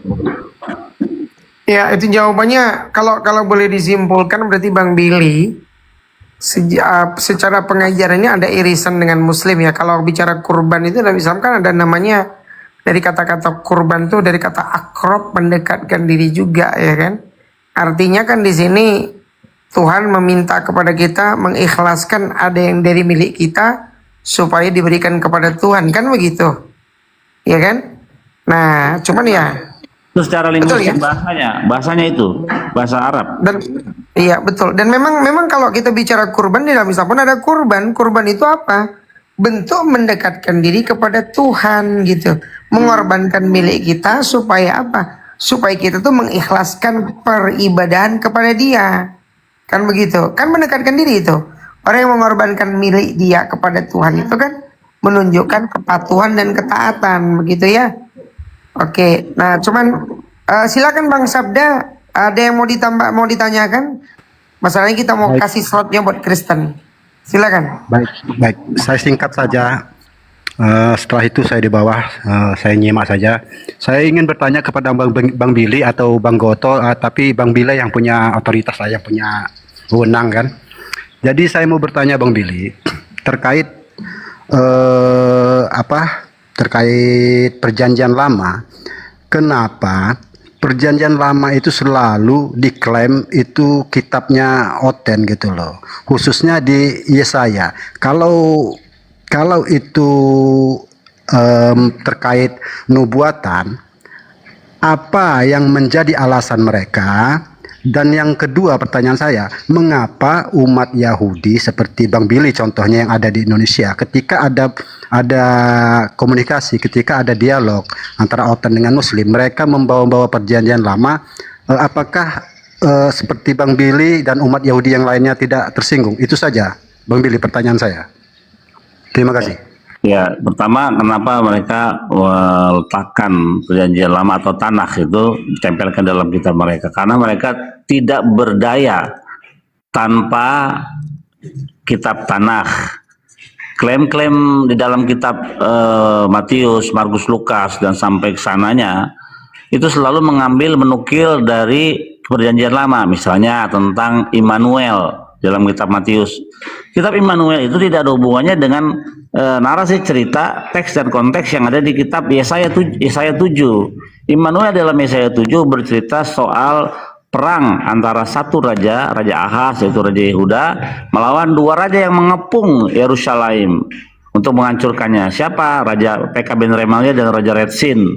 Kedua raja ini bersepakat untuk menghancurkan. Nah, Tuhan memberikan assurance atau jaminan Immanuel, Tuhan beserta kita. Kita di sini yaitu Yehuda, Ahaz dengan rakyatnya. Kita lihat dua raja yang disebut sebagai puntung api oleh Tuhan akhirnya binasa. Di mana? Di dalam kitab 2 Raja 15 dan 16 itu. 2 Raja 15, 2 raja-raja itu menjelaskan bahwa kedua raja ini akhirnya mati oleh kekuatan dari Assyria yang dibawa oleh Tuhan sebagai kepanjangan otoritas Tuhan untuk menghancurkan dua raja ini. Nama raja Tiglat-Pileser ketiga. Maka selesai nubuatan, selesai, Tuhan beserta kita, beserta Yehuda, tidak beserta dengan orang Kristen. Nah, jadi gini, diambil idenya, maknanya diganti dengan makna baru. Selalu begitu, termasuk di dalam Tuhan-Tuhan yang lain. Tanggal 25 Desember Tuhan-Tuhan yang lain tahun 500 sebelum Masehi ada, diambil idenya, diambil tokohnya, diganti dengan makna baru, maknanya dirubah. Gitu. Jadi selalu begitu polanya. Diadopsi idenya, baru maknanya diubah dengan makna baru. Kerjaan siapa? Persis kata Bang Goto tadi, Bapak gereja, begitu. Jadi Baik Bang, terima kasih, itu saja. Oke, saya permisi, saya turun di bawah saja. Assalamualaikum warahmatullahi wabarakatuh. Waalaikumsalam warahmatullahi wabarakatuh. Bang Bil, mau nanya dong. Saya sambung sedikit dulu. Oh ya, silakan. Bang Bil, Saya mau nyambung mau sedikit. nanya dong. Nanti Bang Goto lagi. Mau nanya dong. Kan kalau Judaism itu kan ibaratnya monoteismenya di bawah Islam dikit lah, 98%. Islam 100% monoteis. Benar gak sih Bang Bil kalau Judaism itu ada satu malaikat yang dituhanin dan nama malaikat adalah Metatron gitu loh. Bukan Metatron si Edwin, bukan ya. Malaikat Metatron gitu. Itu nggak ada malaikat yang dituhankan. Matat itu adalah jenis malaikat. Kan ada beberapa jenis malaikat ya. Nah, itu adalah jenis siapa mereka itu? Mereka adalah yang dirubah Terima jadi kasih, host. adalah namanya Henok dan Nabi Elia. Nabi Elia sejak awal kehadirannya di dalam narasi cerita Tanakh, dia memang aslinya bukanlah manusia tapi seorang malaikat. Ya, malaikatnya jenisnya Matat. Terus namanya Sandalphon. Ini saya ngomongin dari jadinya. Namanya Sandalphon, namanya dia. Tapi jenisnya Matat begitu. Matat. Jadi tidak pernah dituhankan. Ya, ya. Oke. Todaraba, makasih Bang Bil. Kalau nanti mau nanya lagi ntar ketemu dia aja di Depok Laku. Lanjut Bang Goto. Ya, tadi saya lanjut sedikit ya, karena ada pertanyaan dari Bunda Sabda Langit bahwa kenapa Kristen menggunakan ya Tanakh Yahudi. Ya, memang betul yang dikatakan Bang Billy tadi, mereka tidak berdaya tanpa Tanakh Yahudi. Tapi kalau kita lihat dari sejarah, ya sebenarnya yang memvalidasi mereka itu Orthodox Roma. Karena kenapa? Sebelum Masehi, bahkan sebelum Yesus lahir ya, Septuaginta itu memang sudah divalidasi oleh Raja Mesir, Kaisar Alexandria pada masa itu, ya atas permintaan beberapa kerabatnya, salah satu pustakawannya ya, kan begitu, yang bernama Demetrius. Jadi begini, kawan-kawan ya, kenapa harus mereka menggunakan Tanakh Yahudi? Ya, karena kalau mereka tidak gunakan Tanakh Yahudi, berarti gagal asimilasi mereka. Karena mereka melakukan asimilasi paksa terhadap budaya Yahudi, diambil Tanakh. Makanya Tanakh setelah penghancuran Baik Suci kedua ya oleh Jenderal Titus itu tahun 70 Masehi, itu dikanonikan ulang oleh pimpinan Dewan Sanhedrin yang bernama Yohanan bin Sake. Jadi dikanonikan ulang. Kenapa? Karena Tanakh ini udah dipakai oleh beberapa komunitas. Itu yang masalah. Nah, makanya dikanonikan ulang. Beliau takut jangan sampai Tanakh ini ya divalidasi atau dilegitimasi oleh bapak-bapak ya yang dikatakan pada saat itu bapak-bapak apostolos ya. Kalau kita lihat ya seperti kelompok Efedius ya, dikanonikan ulang nih sama Yohanan bin Sake. Ini maksudnya kan begitu. Jadi pada saat itu Bang, daerah Yerusalem hingga ke Mesir ya, Israel, Yerusalem, Mesir itu dijajah oleh Yunani. Makanya bahasa nasional mereka itu bahasa Yunani. Kalau Abang belajar naskah Laut Mati atau Dead Sea Scroll, itu ditemukan dalam 4 bahasa ya. Yang pertama itu Aram, kedua Ibrani, ketiga Yunani, dan keempat Nabatin. Nabatin ini adalah bahasa Arab ya. Bahasa Arab modern aksaranya dari aksara Nabatin. Nabatin ini adalah suku Arab kuno. Kan begitu. Nah, jadi Yohanan bin Sake mengkanonikan ulang Tanakh di tahun 70 ya, ketua Dewan Sanhedrin, untuk ya memperjelas bahwa Tanakh ini milik kami, bukan milik mereka, bukan milik penjajah tuh. Tapi tidak berdaya pada masa itu. Tidak berdaya otoritas Yahudi. Kenapa? Karena di bawah wilayah jajahan Roma. Poinnya di situ, Bang. Poinnya di situ. Jadi tidak bisa mereka tidak menggunakan Tanakh Yahudi karena mereka memang tidak berdaya, betul kata Bang. Karena kapan dia tidak gunakan itu berarti tidak ada dewa baru mereka, tidak ada Paulus, tidak ada Yesus, kan begitu. Karena semuanya hidup dalam budaya Yahudi. Betul. Nah itu poinnya dari saya.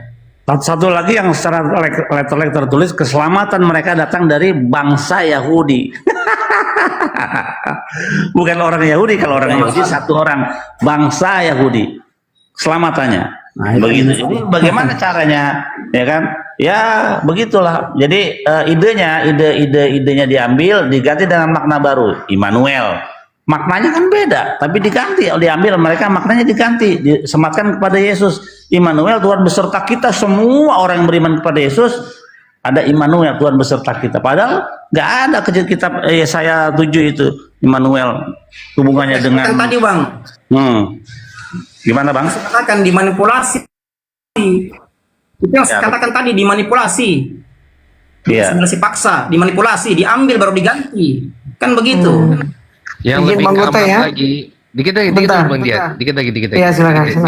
Ini ada tamu yang lebih keamat lagi, yang dimanipulasi lagi itu adalah kata Yahweh dan Yod-Heh-Vav-Veh itu lebih parah dimanipulasinya. Padahal itu keramat loh dua itu. Betul nggak Bang Bil? Tanya Bang Bil Yahweh itu. Zaman sekarang ini sudah banyak Kristen-Kristen yang mencoba kembali ke akar Yahudi, tapi salah akar ya. Akar bahar jadi. Makanya kenapa? Waduh, mantap. Makanya Kenapa kenapa kok demikian? kata Yahweh sama Yud-Heh-Vav-Veh itu dimanipulasi sama mereka. Jadi ya itulah. Iya. Di karang-karang gitu loh. Jadi orang-orang Kristen sudah mereka mencari kebenaran. Mereka nggak percaya, nggak pede dengan apa yang sudah mereka imani selama ini. Makanya mereka mencari dan mencari. Makanya ada yang mualaf, ya, which is better lah, lebih bagus. Jadi mualaf atau mereka paling nggak jadi mesianik. Itu jembatan memang. Awalnya gitu. Dari mesianik dulu, baru nanti bisa ke ortodok. Biasanya begitu. Kenapa? Karena mereka sudah mulai menggali, nama Tuhan bukan Allah ini. Ada kan kayak Mikana gitu kan, sama yang lain-lainnya. Namanya Yahweh, ternyata jatuh ke mulut singa. Dari mulut buaya jatuh ke mulut singa. Di dalam tradisi Yahudi, bahkan dalam Torah, dalam kitab Imamat 24 ayat 11, Musa pernah menyebut nama Tuhan dengan sebutan Hashem. Itulah alasan kenapa orang Yahudi mengganti nama Yahweh ketika dia melihatnya, karena takut melanggar perintah ketiga, jangan menyebut nama Hashem dengan sembarangan. Akhirnya kita ketika melihat Yahweh, kita menyebutnya dengan Hashem atau Adonai. Nah, Yahweh itu tidak pernah diajarkan. Mungkin Bang Goto tahu nih sejarah Yahweh. Coba silakan Bang Goto. Ya, jadi begini kawan-kawan ya. Yang dikatakan Bang Billy itu betul ya. Yang betul itu Hashem, Adonai, Elohim ya. Nama Yahweh itu, saya mohon maaf ya, menurut pandangan Yahudi, sebelum saya lanjut mungkin menjelaskan sedikit sejarahnya. Apakah Bang Billy mengakui Yahweh itu Tuhan Yahudi? Salah. Enggak, OSIS Dengar ya. Ya, dengar itu yang dibawa Kristen, dengar. Dengar ya. Nah, dengar baik-baik kalian dibawa ya. Yahweh itu adalah nama dewa dari panteon Kanaan, ya, yang disembah oleh suku Nomad. Ini diasimilasi oleh Yunani, ya, untuk menghancurkan sebenarnya nama Tuhan Yahudi, dan baru diperkenalkan baik dalam Eropa Barat, Eropa Tengah, Eropa Barat itu nanti di abad-abad ke-15, kawan-kawan. Jadi ini buatan Kristen. Yahudi tidak percaya yang itu, yang begituan tidak percaya. Bisa dipahami kawan-kawannya, bisa dipahami ya. Jadi mereka ini, ajaran mereka penuh hoax. Kan saya katakan Bible mereka hoax. Kenapa? Karena kitab Yahudi diambil, dirubah konstruksi narasinya, dirubah untuk mendirikan sekte baru. Bukan main berapa banyak konstruksi narasi dalam kitab Tanakh dirubah. Saya meneliti kitab Tanakh, ya. Saya meneliti baik. Itu banyak sekali konstruksinya, narasinya dirubah-rubah. Tuh. Coba. Dalam kitab Tanakh, Daud itu sangat dihormati oleh orang Israel. Bahkan bendera Israel sekarang pun itu bintang Daud. Tapi coba dalam budaya Kristen, apa yang terjadi dalam budaya Kristen? Daud dihinakan sehina mungkin. Bayangkan itu. Baca 2 Samuel 12 ayat 11-12 kitab Kristen itu. Apakah ada dalam Tanakh Yahudi? Kan tidak ada itu. Barang itu tidak ada. Kenapa bisa sampai masuk di situ? Ini bentuk-bentuk asimilasi. Gitu loh. Bentuk-bentuk asimilasi yang dilakukan oleh budaya Kristen dengan memasukkan puluhan ajaran dewa. Itu banyak sekali, Pak, ajaran dewa. Mulai dari dewa suku Nomad, dewa suku Antioquia. Abang tahu dewa Antioquia, Baal Paras tuh. Pernah belajar sejarahnya? Sampai dewa 19. Sampai dewa 19. Ya, itu sebentar ya. Bang Billy, saya sapa dulu Jospen dan Suroto. Jospen Muslim atau Kristen? Kristen. Oke, sebentar ya. Pak Suroto, Muslim atau Kristen?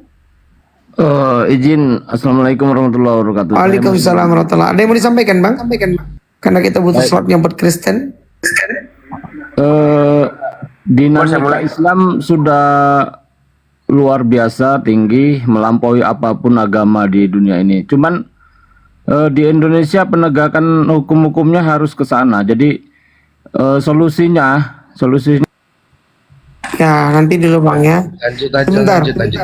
Oke, sebentar Bang Jospen, ini supaya ini ada yang mau Anda sampaikan menanggapi tema atau tadi berbicara YHWH atau YDFAFI itu bagaimana? Iya, ada yang mau saya tanya ke Rabbi Yosef. Selamat siang Yosef, Bang Yosef. Saya mau tanya. Saya mau tanya ini tentang kalau dalam tradisi Ibrani itu Mazmur 109 ayat 1. Tapi kalau dalam Alkitab terjemahan baru itu Mazmur 110 ayat 1. Bagaimana tanggapan Yosef mengenai Mazmur 110 ayat 1 itu? Karena di situ ditulis begini. Kalau dalam Masoret teks ya, dia tulis begini. Mazmur Daud, sebuah mazmur firman Tuhan kepada Tuanku. Dalam bahasa Ibrani dibilang begini. Le David Mismor Neum Itu Mazmur 110 pas 119 salah. Woi, salah. 110 ayat 1. Neum Hasem Ladoni. Iya, Neum Yahweh Ladoni. Ya, Hasem bisa ya. Benerin dulu itu Mas Tehillim berapa? Apa? Tadi kau bilang Mazmur 119. Mazmur 109 kalau dalam tradisi salah, betul Mazmur 110. Tapi kalau dalam Alkitab Mazmur 110 ayat 1. Lah emang benar. Terus di dalam tanah juga sama. Oh, sama. Oke lah. Maksud saya ingin tanya begini. Di situ ada dua oknum keilahian. Maksud saya karena kalau diterjemahkan dari MT ke LXX itu disebut Kyrios tu Kyriomau. Kyrios to Kyriomau. Itu kalau menurut LXX. Tapi kalau menurut MT teks itu disebut tulisannya begini. Neum Yahweh la Adoni. Kira-kira bagaimana itu menurut Yosef? Ya. Itu kita lihat Raja Daud kan seorang penulis lagu syair, ya. Setiap penulis syair itu punya inspirasi. Nah, hal yang ditulis oleh Raja Daud itu bukanlah hal yang baru. Neum Hasem Ladoni. Siapa yang disebut Ladoni di dalam seluruh kitab Tanakh itu adalah Abraham. Siapa musuh-musuhnya yang dibilang aku akan menaruh musuh-musuhmu di bawah kakimu, itu adalah Amrapel dan sekutunya. Jadi itu berbicara soal Abraham, begitu. Yang disebut Ladoni. Kalau nggak percaya, kita lihat di dalam kitab Kejadian. Tunggu bentar. Oh.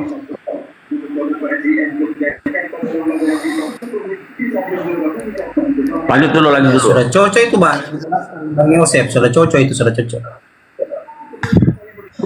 Oke, kita lihat ya. Kita buka di dalam Kejadian 23 ayat 6. Nah, coba baca Kejadian 23 ayat 6. Kita buka dulu. Pakai bahasa aslinya Bang Yosef. Bahasa aslinya. Coba kau baca, bisa. Bahasa Indonesia saya belum ada bahasa itunya. Shemainu Adoni, tuh Nisi Elohim, tuh. Jadi yang disebut Adoni, Ladoni di dalam seluruh kitab Tanakh itu merujuk kepada teks dan konteks dalam kitab Mazmur 110 itu merujuk kepada Abraham. Abraham tidak berperang dengan kekuatannya. Siapa yang berperang bagi Abraham? Tuhan, Hakados Baruchu. Siapa musuh-musuhnya? Amrapel dan sekutunya. Maka itu bukanlah sebuah nubuatan, tapi sebuah cerita tentang hal yang telah terjadi di masa lalu. Bahwa Tuhan memberikan kekuatan kepada Abraham untuk mengalahkan musuh-musuhnya, dan Tuhan berperang bagi Abraham, dan musuh-musuhnya adalah Amrapel yang ditaruh di bawah kakinya dia, dan yang disebut Ladoni itu adalah Abraham. Tuhan berfirman kepada Abraham. Dari mana dalil ayatnya? Kejadian 23 ayat 6. Maka selesailah, itu tidak ditujukan kepada siapa-siapa selain daripada Abraham Avinu. Lanjut. Baguslah. Kalau memang itu adalah Abraham, tapi mengapa dalam ayat 4 dikatakan Tuhan telah bersumpah ia tidak akan menyesal, engkau adalah imam untuk selama-lamanya menurut Melkisedek. Padahal dalam ayat 1 itu Adoni itu untuk Abraham. Abraham kalau dalam kitab Kejadian. Pertanyaannya nyambung. Pertanyaan yang pintar dan menyambung ini. Kenapa demikian? Karena keimamatan Melkisedek telah berpindah kepada Abraham. Kenapa? Menurut Dafar Melkisedek. Coba kau baca. Kalau imam selama-lamanya, ya Abraham menurut daftar Melkisedek. Kenapa? Karena Melkisedek salah memberkati. Dia memberkati Abraham ketimbang Tuhan. Para ulama, para hakam menekankan bahwa Melkisedek ini salah karena dia memberkati. Kita lihat Kejadian 14, Melkisedek memberkati Abraham dulu, baru Tuhan. Bagaimana mungkin seorang hamba diberkati dulu, dipuji dulu, baru tuannya? Nggak mungkin. Pasti tuannya dulu dipuji, baru hambanya. Ini sebuah kesalahan. Makanya keimamatan Melkisedek berpindah kepada Abraham dan keturunannya. Begitu. Oke, kalau memang salah ya, kalau memang salah itu Melkisedek memberkati Abraham. Kan dia datang ke dia memberkati Abraham pasti dengan tuntunan Roh Kudus atau tuntunan Hashem. Kalau begitu mengapa salah? Dalam hal apa salah? Salah dong. Sekarang gini, seorang hamba, seorang budak, masa diberkati dulu baru tuannya? Kau baca dalam Kejadian 14 itu bahwa Melkisedek memberkati Abraham, diberkatilah Abraham, ya, baru habis itu diberkatilah Hashem, Yahweh. Itu sebuah kesalahan. Makanya keimamannya berpindah kepada Melkisedek. Kalau imam selama-lamanya menurut perkataan Melkisedek. Kenapa? Karena Melkisedek salah berkata. Oke, kalau saya baca dalam Kejadian 14 ayat 18, isi berkatnya itu begini. Melkisedek Raja Salem membawa roti dan anggur. Ia seorang imam Allah yang maha tinggi. Lalu ia memberkati Abram, katanya, diberkatilah kiranya Abram oleh Allah yang maha tinggi, pencipta langit dan bumi. Dan terpujilah Allah yang maha tinggi yang telah menyerahkan musuhmu ke tanganmu. Dan apa dia salah? Nggak ada salah di situ kalimat-kalimatnya itu. Dia memberkati Tuhan dulu apa Abraham duluan? Dia memberkati Abraham dulu, diberkatilah kiranya Abraham oleh. Itu kesalahannya. Makanya engkau imam selama-lamanya menurut perkataan Melkisedek, karena Melkisedek salah berkata. Jadi keimamannya berpindah kepada Abraham dan keturunannya. Begitu. Sekarang saya tanya, siapa yang memberikan persepuluhan kepada siapa yang memberikan persepuluhan? Abraham atau Melkisedek? Abraham kepada Melkisedek kasih persepuluhan. Nanti ya. Belum ambil uang. Nanti ya, belum ambil uang. Gimana? Kalau dalam ayat 20 dibilang begini, lalu Abraham memberikan kepadanya 1/10 dari semuanya kepada Melkisedek. Itulah kesalahan terjemahan. Maaser Mikol, di situ Maaser Mikol bercerita soal perpuluhan yang diberikan bukan kepada bukan dari apa tulisannya itu, dari kamu apa? Yang memberikan persepuluhan itu Melkisedek kepada Abraham, bukan Abraham kepada Melkisedek. Salah itu. Dari Abraham kepada Melkisedek. Terbalik dari Melkisedek kepada Abraham, seharusnya begitu. Maaser Mikol. Belum ya, nanti ya. Aku belum ambil uang. Terbalik bang, itu saya katakan Bible hoax tuh, banyak itu bang, lebih dari 31.000 ayat, itu 10.000 lebih hoax. Ya, jadi itu nggak ada memberikan persembahan kepadanya. Maaser Mikol itu merujuk kepada Melkisedek yang memberikan kepada Abraham. Jadi kalau imam selama-lamanya menurut bukan peraturan, menurut daftar Melkisedek, menurut perkataan Melkisedek. Kenapa? Ya karena Melkisedek terbalik memberkati Abraham dulu, makanya imamatnya berpindah kepada Abraham dan keturunannya. Itu nanti akan jadi Lewi, begitu. Jadi harus kita pahami, Melkisedek itu bukan tidak berayah dan tidak beribu, itu ajaran yang salah. Melkisedek itu punya hari, dan berakhir harinya. Siapa Melkisedek? Itu adalah Shem, anaknya Noah. Gitu. Ya, Kristen yang menerjemahkannya salah-salah bang. Saya katakan hoax. Saya punya data lebih 10.000 bang. Makanya tidak berani mereka menghadapi saya. Jadi memang sudah benar orang Kristen belajar Torah, jangan dari pendeta, pasti salah. Belajar kepada konstruksi narasinya aja rubah-rubah. Makanya kan di dalam kitab Zakaria, 10 orang dari 10 bangsa-bangsa akan memegang erat-erat puncak jubah orang Yahudi dan berkata, aku ingin ikut dengan engkau karena kami tahu Tuhan ada padamu. Jadi bukan orang Yahudi yang akan belajar kebenaran kepada orang Kristen, tapi sebaliknya orang Kristen yang akan belajar Taurat kebenaran kepada orang Yahudi. Iya, ini kebalik. secara tekstual mereka kalah memahami. Bisa baca nggak bisa, ya sudah clear. Kalau nggak bisa baca Torah, berarti kamu nggak punya knowledge Torah gitu. Kalau cuma baca terjemahan ya 6.000 kesalahan, silakan saja. Wah, bukan 6.000 bang, lebih 10.000 itu Jonathan Purnomo versi BMPT KKI. 10.000 itu, bayangkan. Saya pernah bilang dalam Bible itu mulai dari Tuhan Yahudi sampai rasul-rasulnya dihinakan, nabi-nabinya dihinakan semua. Karena itu tertulis jelas dalam Bible tuh. Yang baru saja kita baca itu sudah kesalahan luar biasa tentang Melkisedek itu. Bayangkan itu. Baru satu toko, baru Melkisedek aja, belum yang lain tuh. Kan tadi menurut peraturan Melkisedek itu teksnya menurut Dafar Melkisedek. Tuh, Dafar tuh perkataan firman Melkisedek. Itu aja sudah salah terjemahannya. Iya, salah bang. Bayangkan itu. Bagaimana Kristen tidak tersesat? Karena dari gramatikal saja, ya dari ilmu bahasa saja sudah salah. Tuh bagaimana mau maju? Makanya mereka tidak bisa dikaji Bible mereka itu dengan ilmu pengetahuan, karena dilabrak semua. Gramatikal itu bang adalah disiplin ilmu yang paling gampang dipelajari. Kenapa? Karena kita gunakan sehari-hari. Ilmu bahasa, linguistik, pemaknaan kata-kata itu gramatikal. Tapi dirubah semua terjemahannya, konstruksi narasinya diambil, dirubah-rubah sesuai keinginan otoritas Roma dan penulis Bible. Itu yang masalah. Jadi tidak sesuai dengan fakta sejarah. Hampir setiap hari saya dapat DM dari orang Kristen ingin masuk Yahudi. Karena saya nggak punya otoritas untuk itu. Yang paling terdekat di sini ya Yakub Baruk di Manado itu, Rabi Yakub Baruk yang otoritas. Kalau cuma untuk belajar Torah doang, boleh. Kalau untuk konversi masuk Yahudi, waduh susah, pasti ditolak dulu sama Yakub Baruk.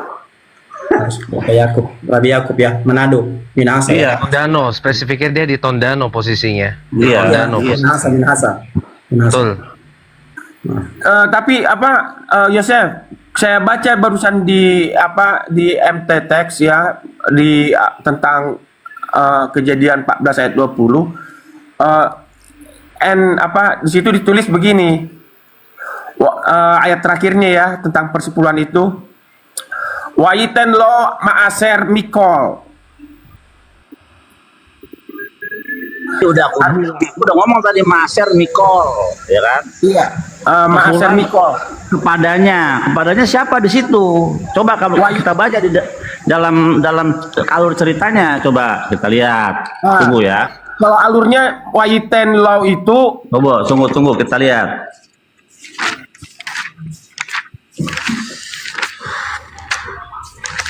Empat 20.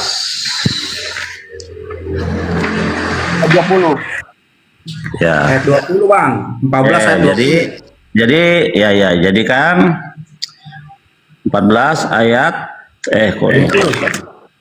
sabar. 14.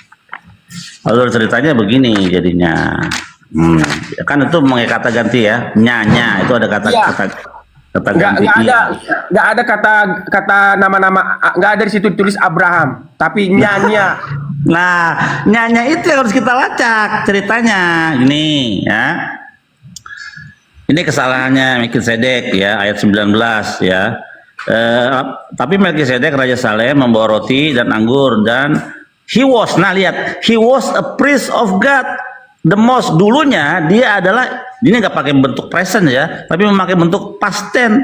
Karena apa? Keimamatannya dia sudah hilang, berpindah kepada Abraham. He was a priest of God, the Most High. He blessed him, say, ya, he-nya berarti kan Melkisedek, bless him, memberkati siapa? Abraham.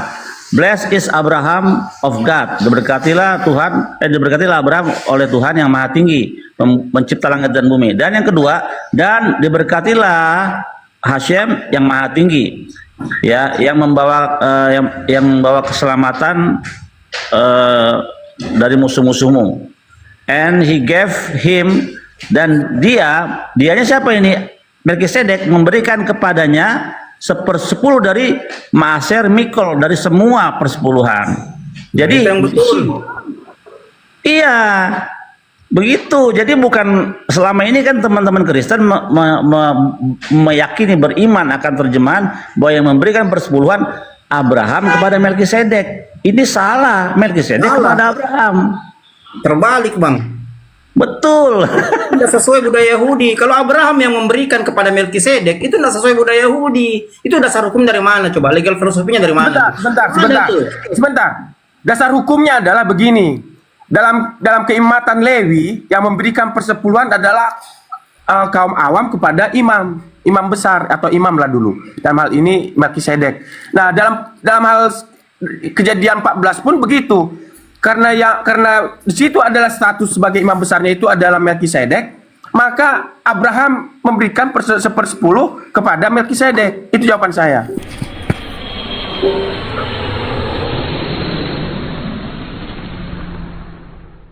Berpindah kepada Abraham dan keturunannya.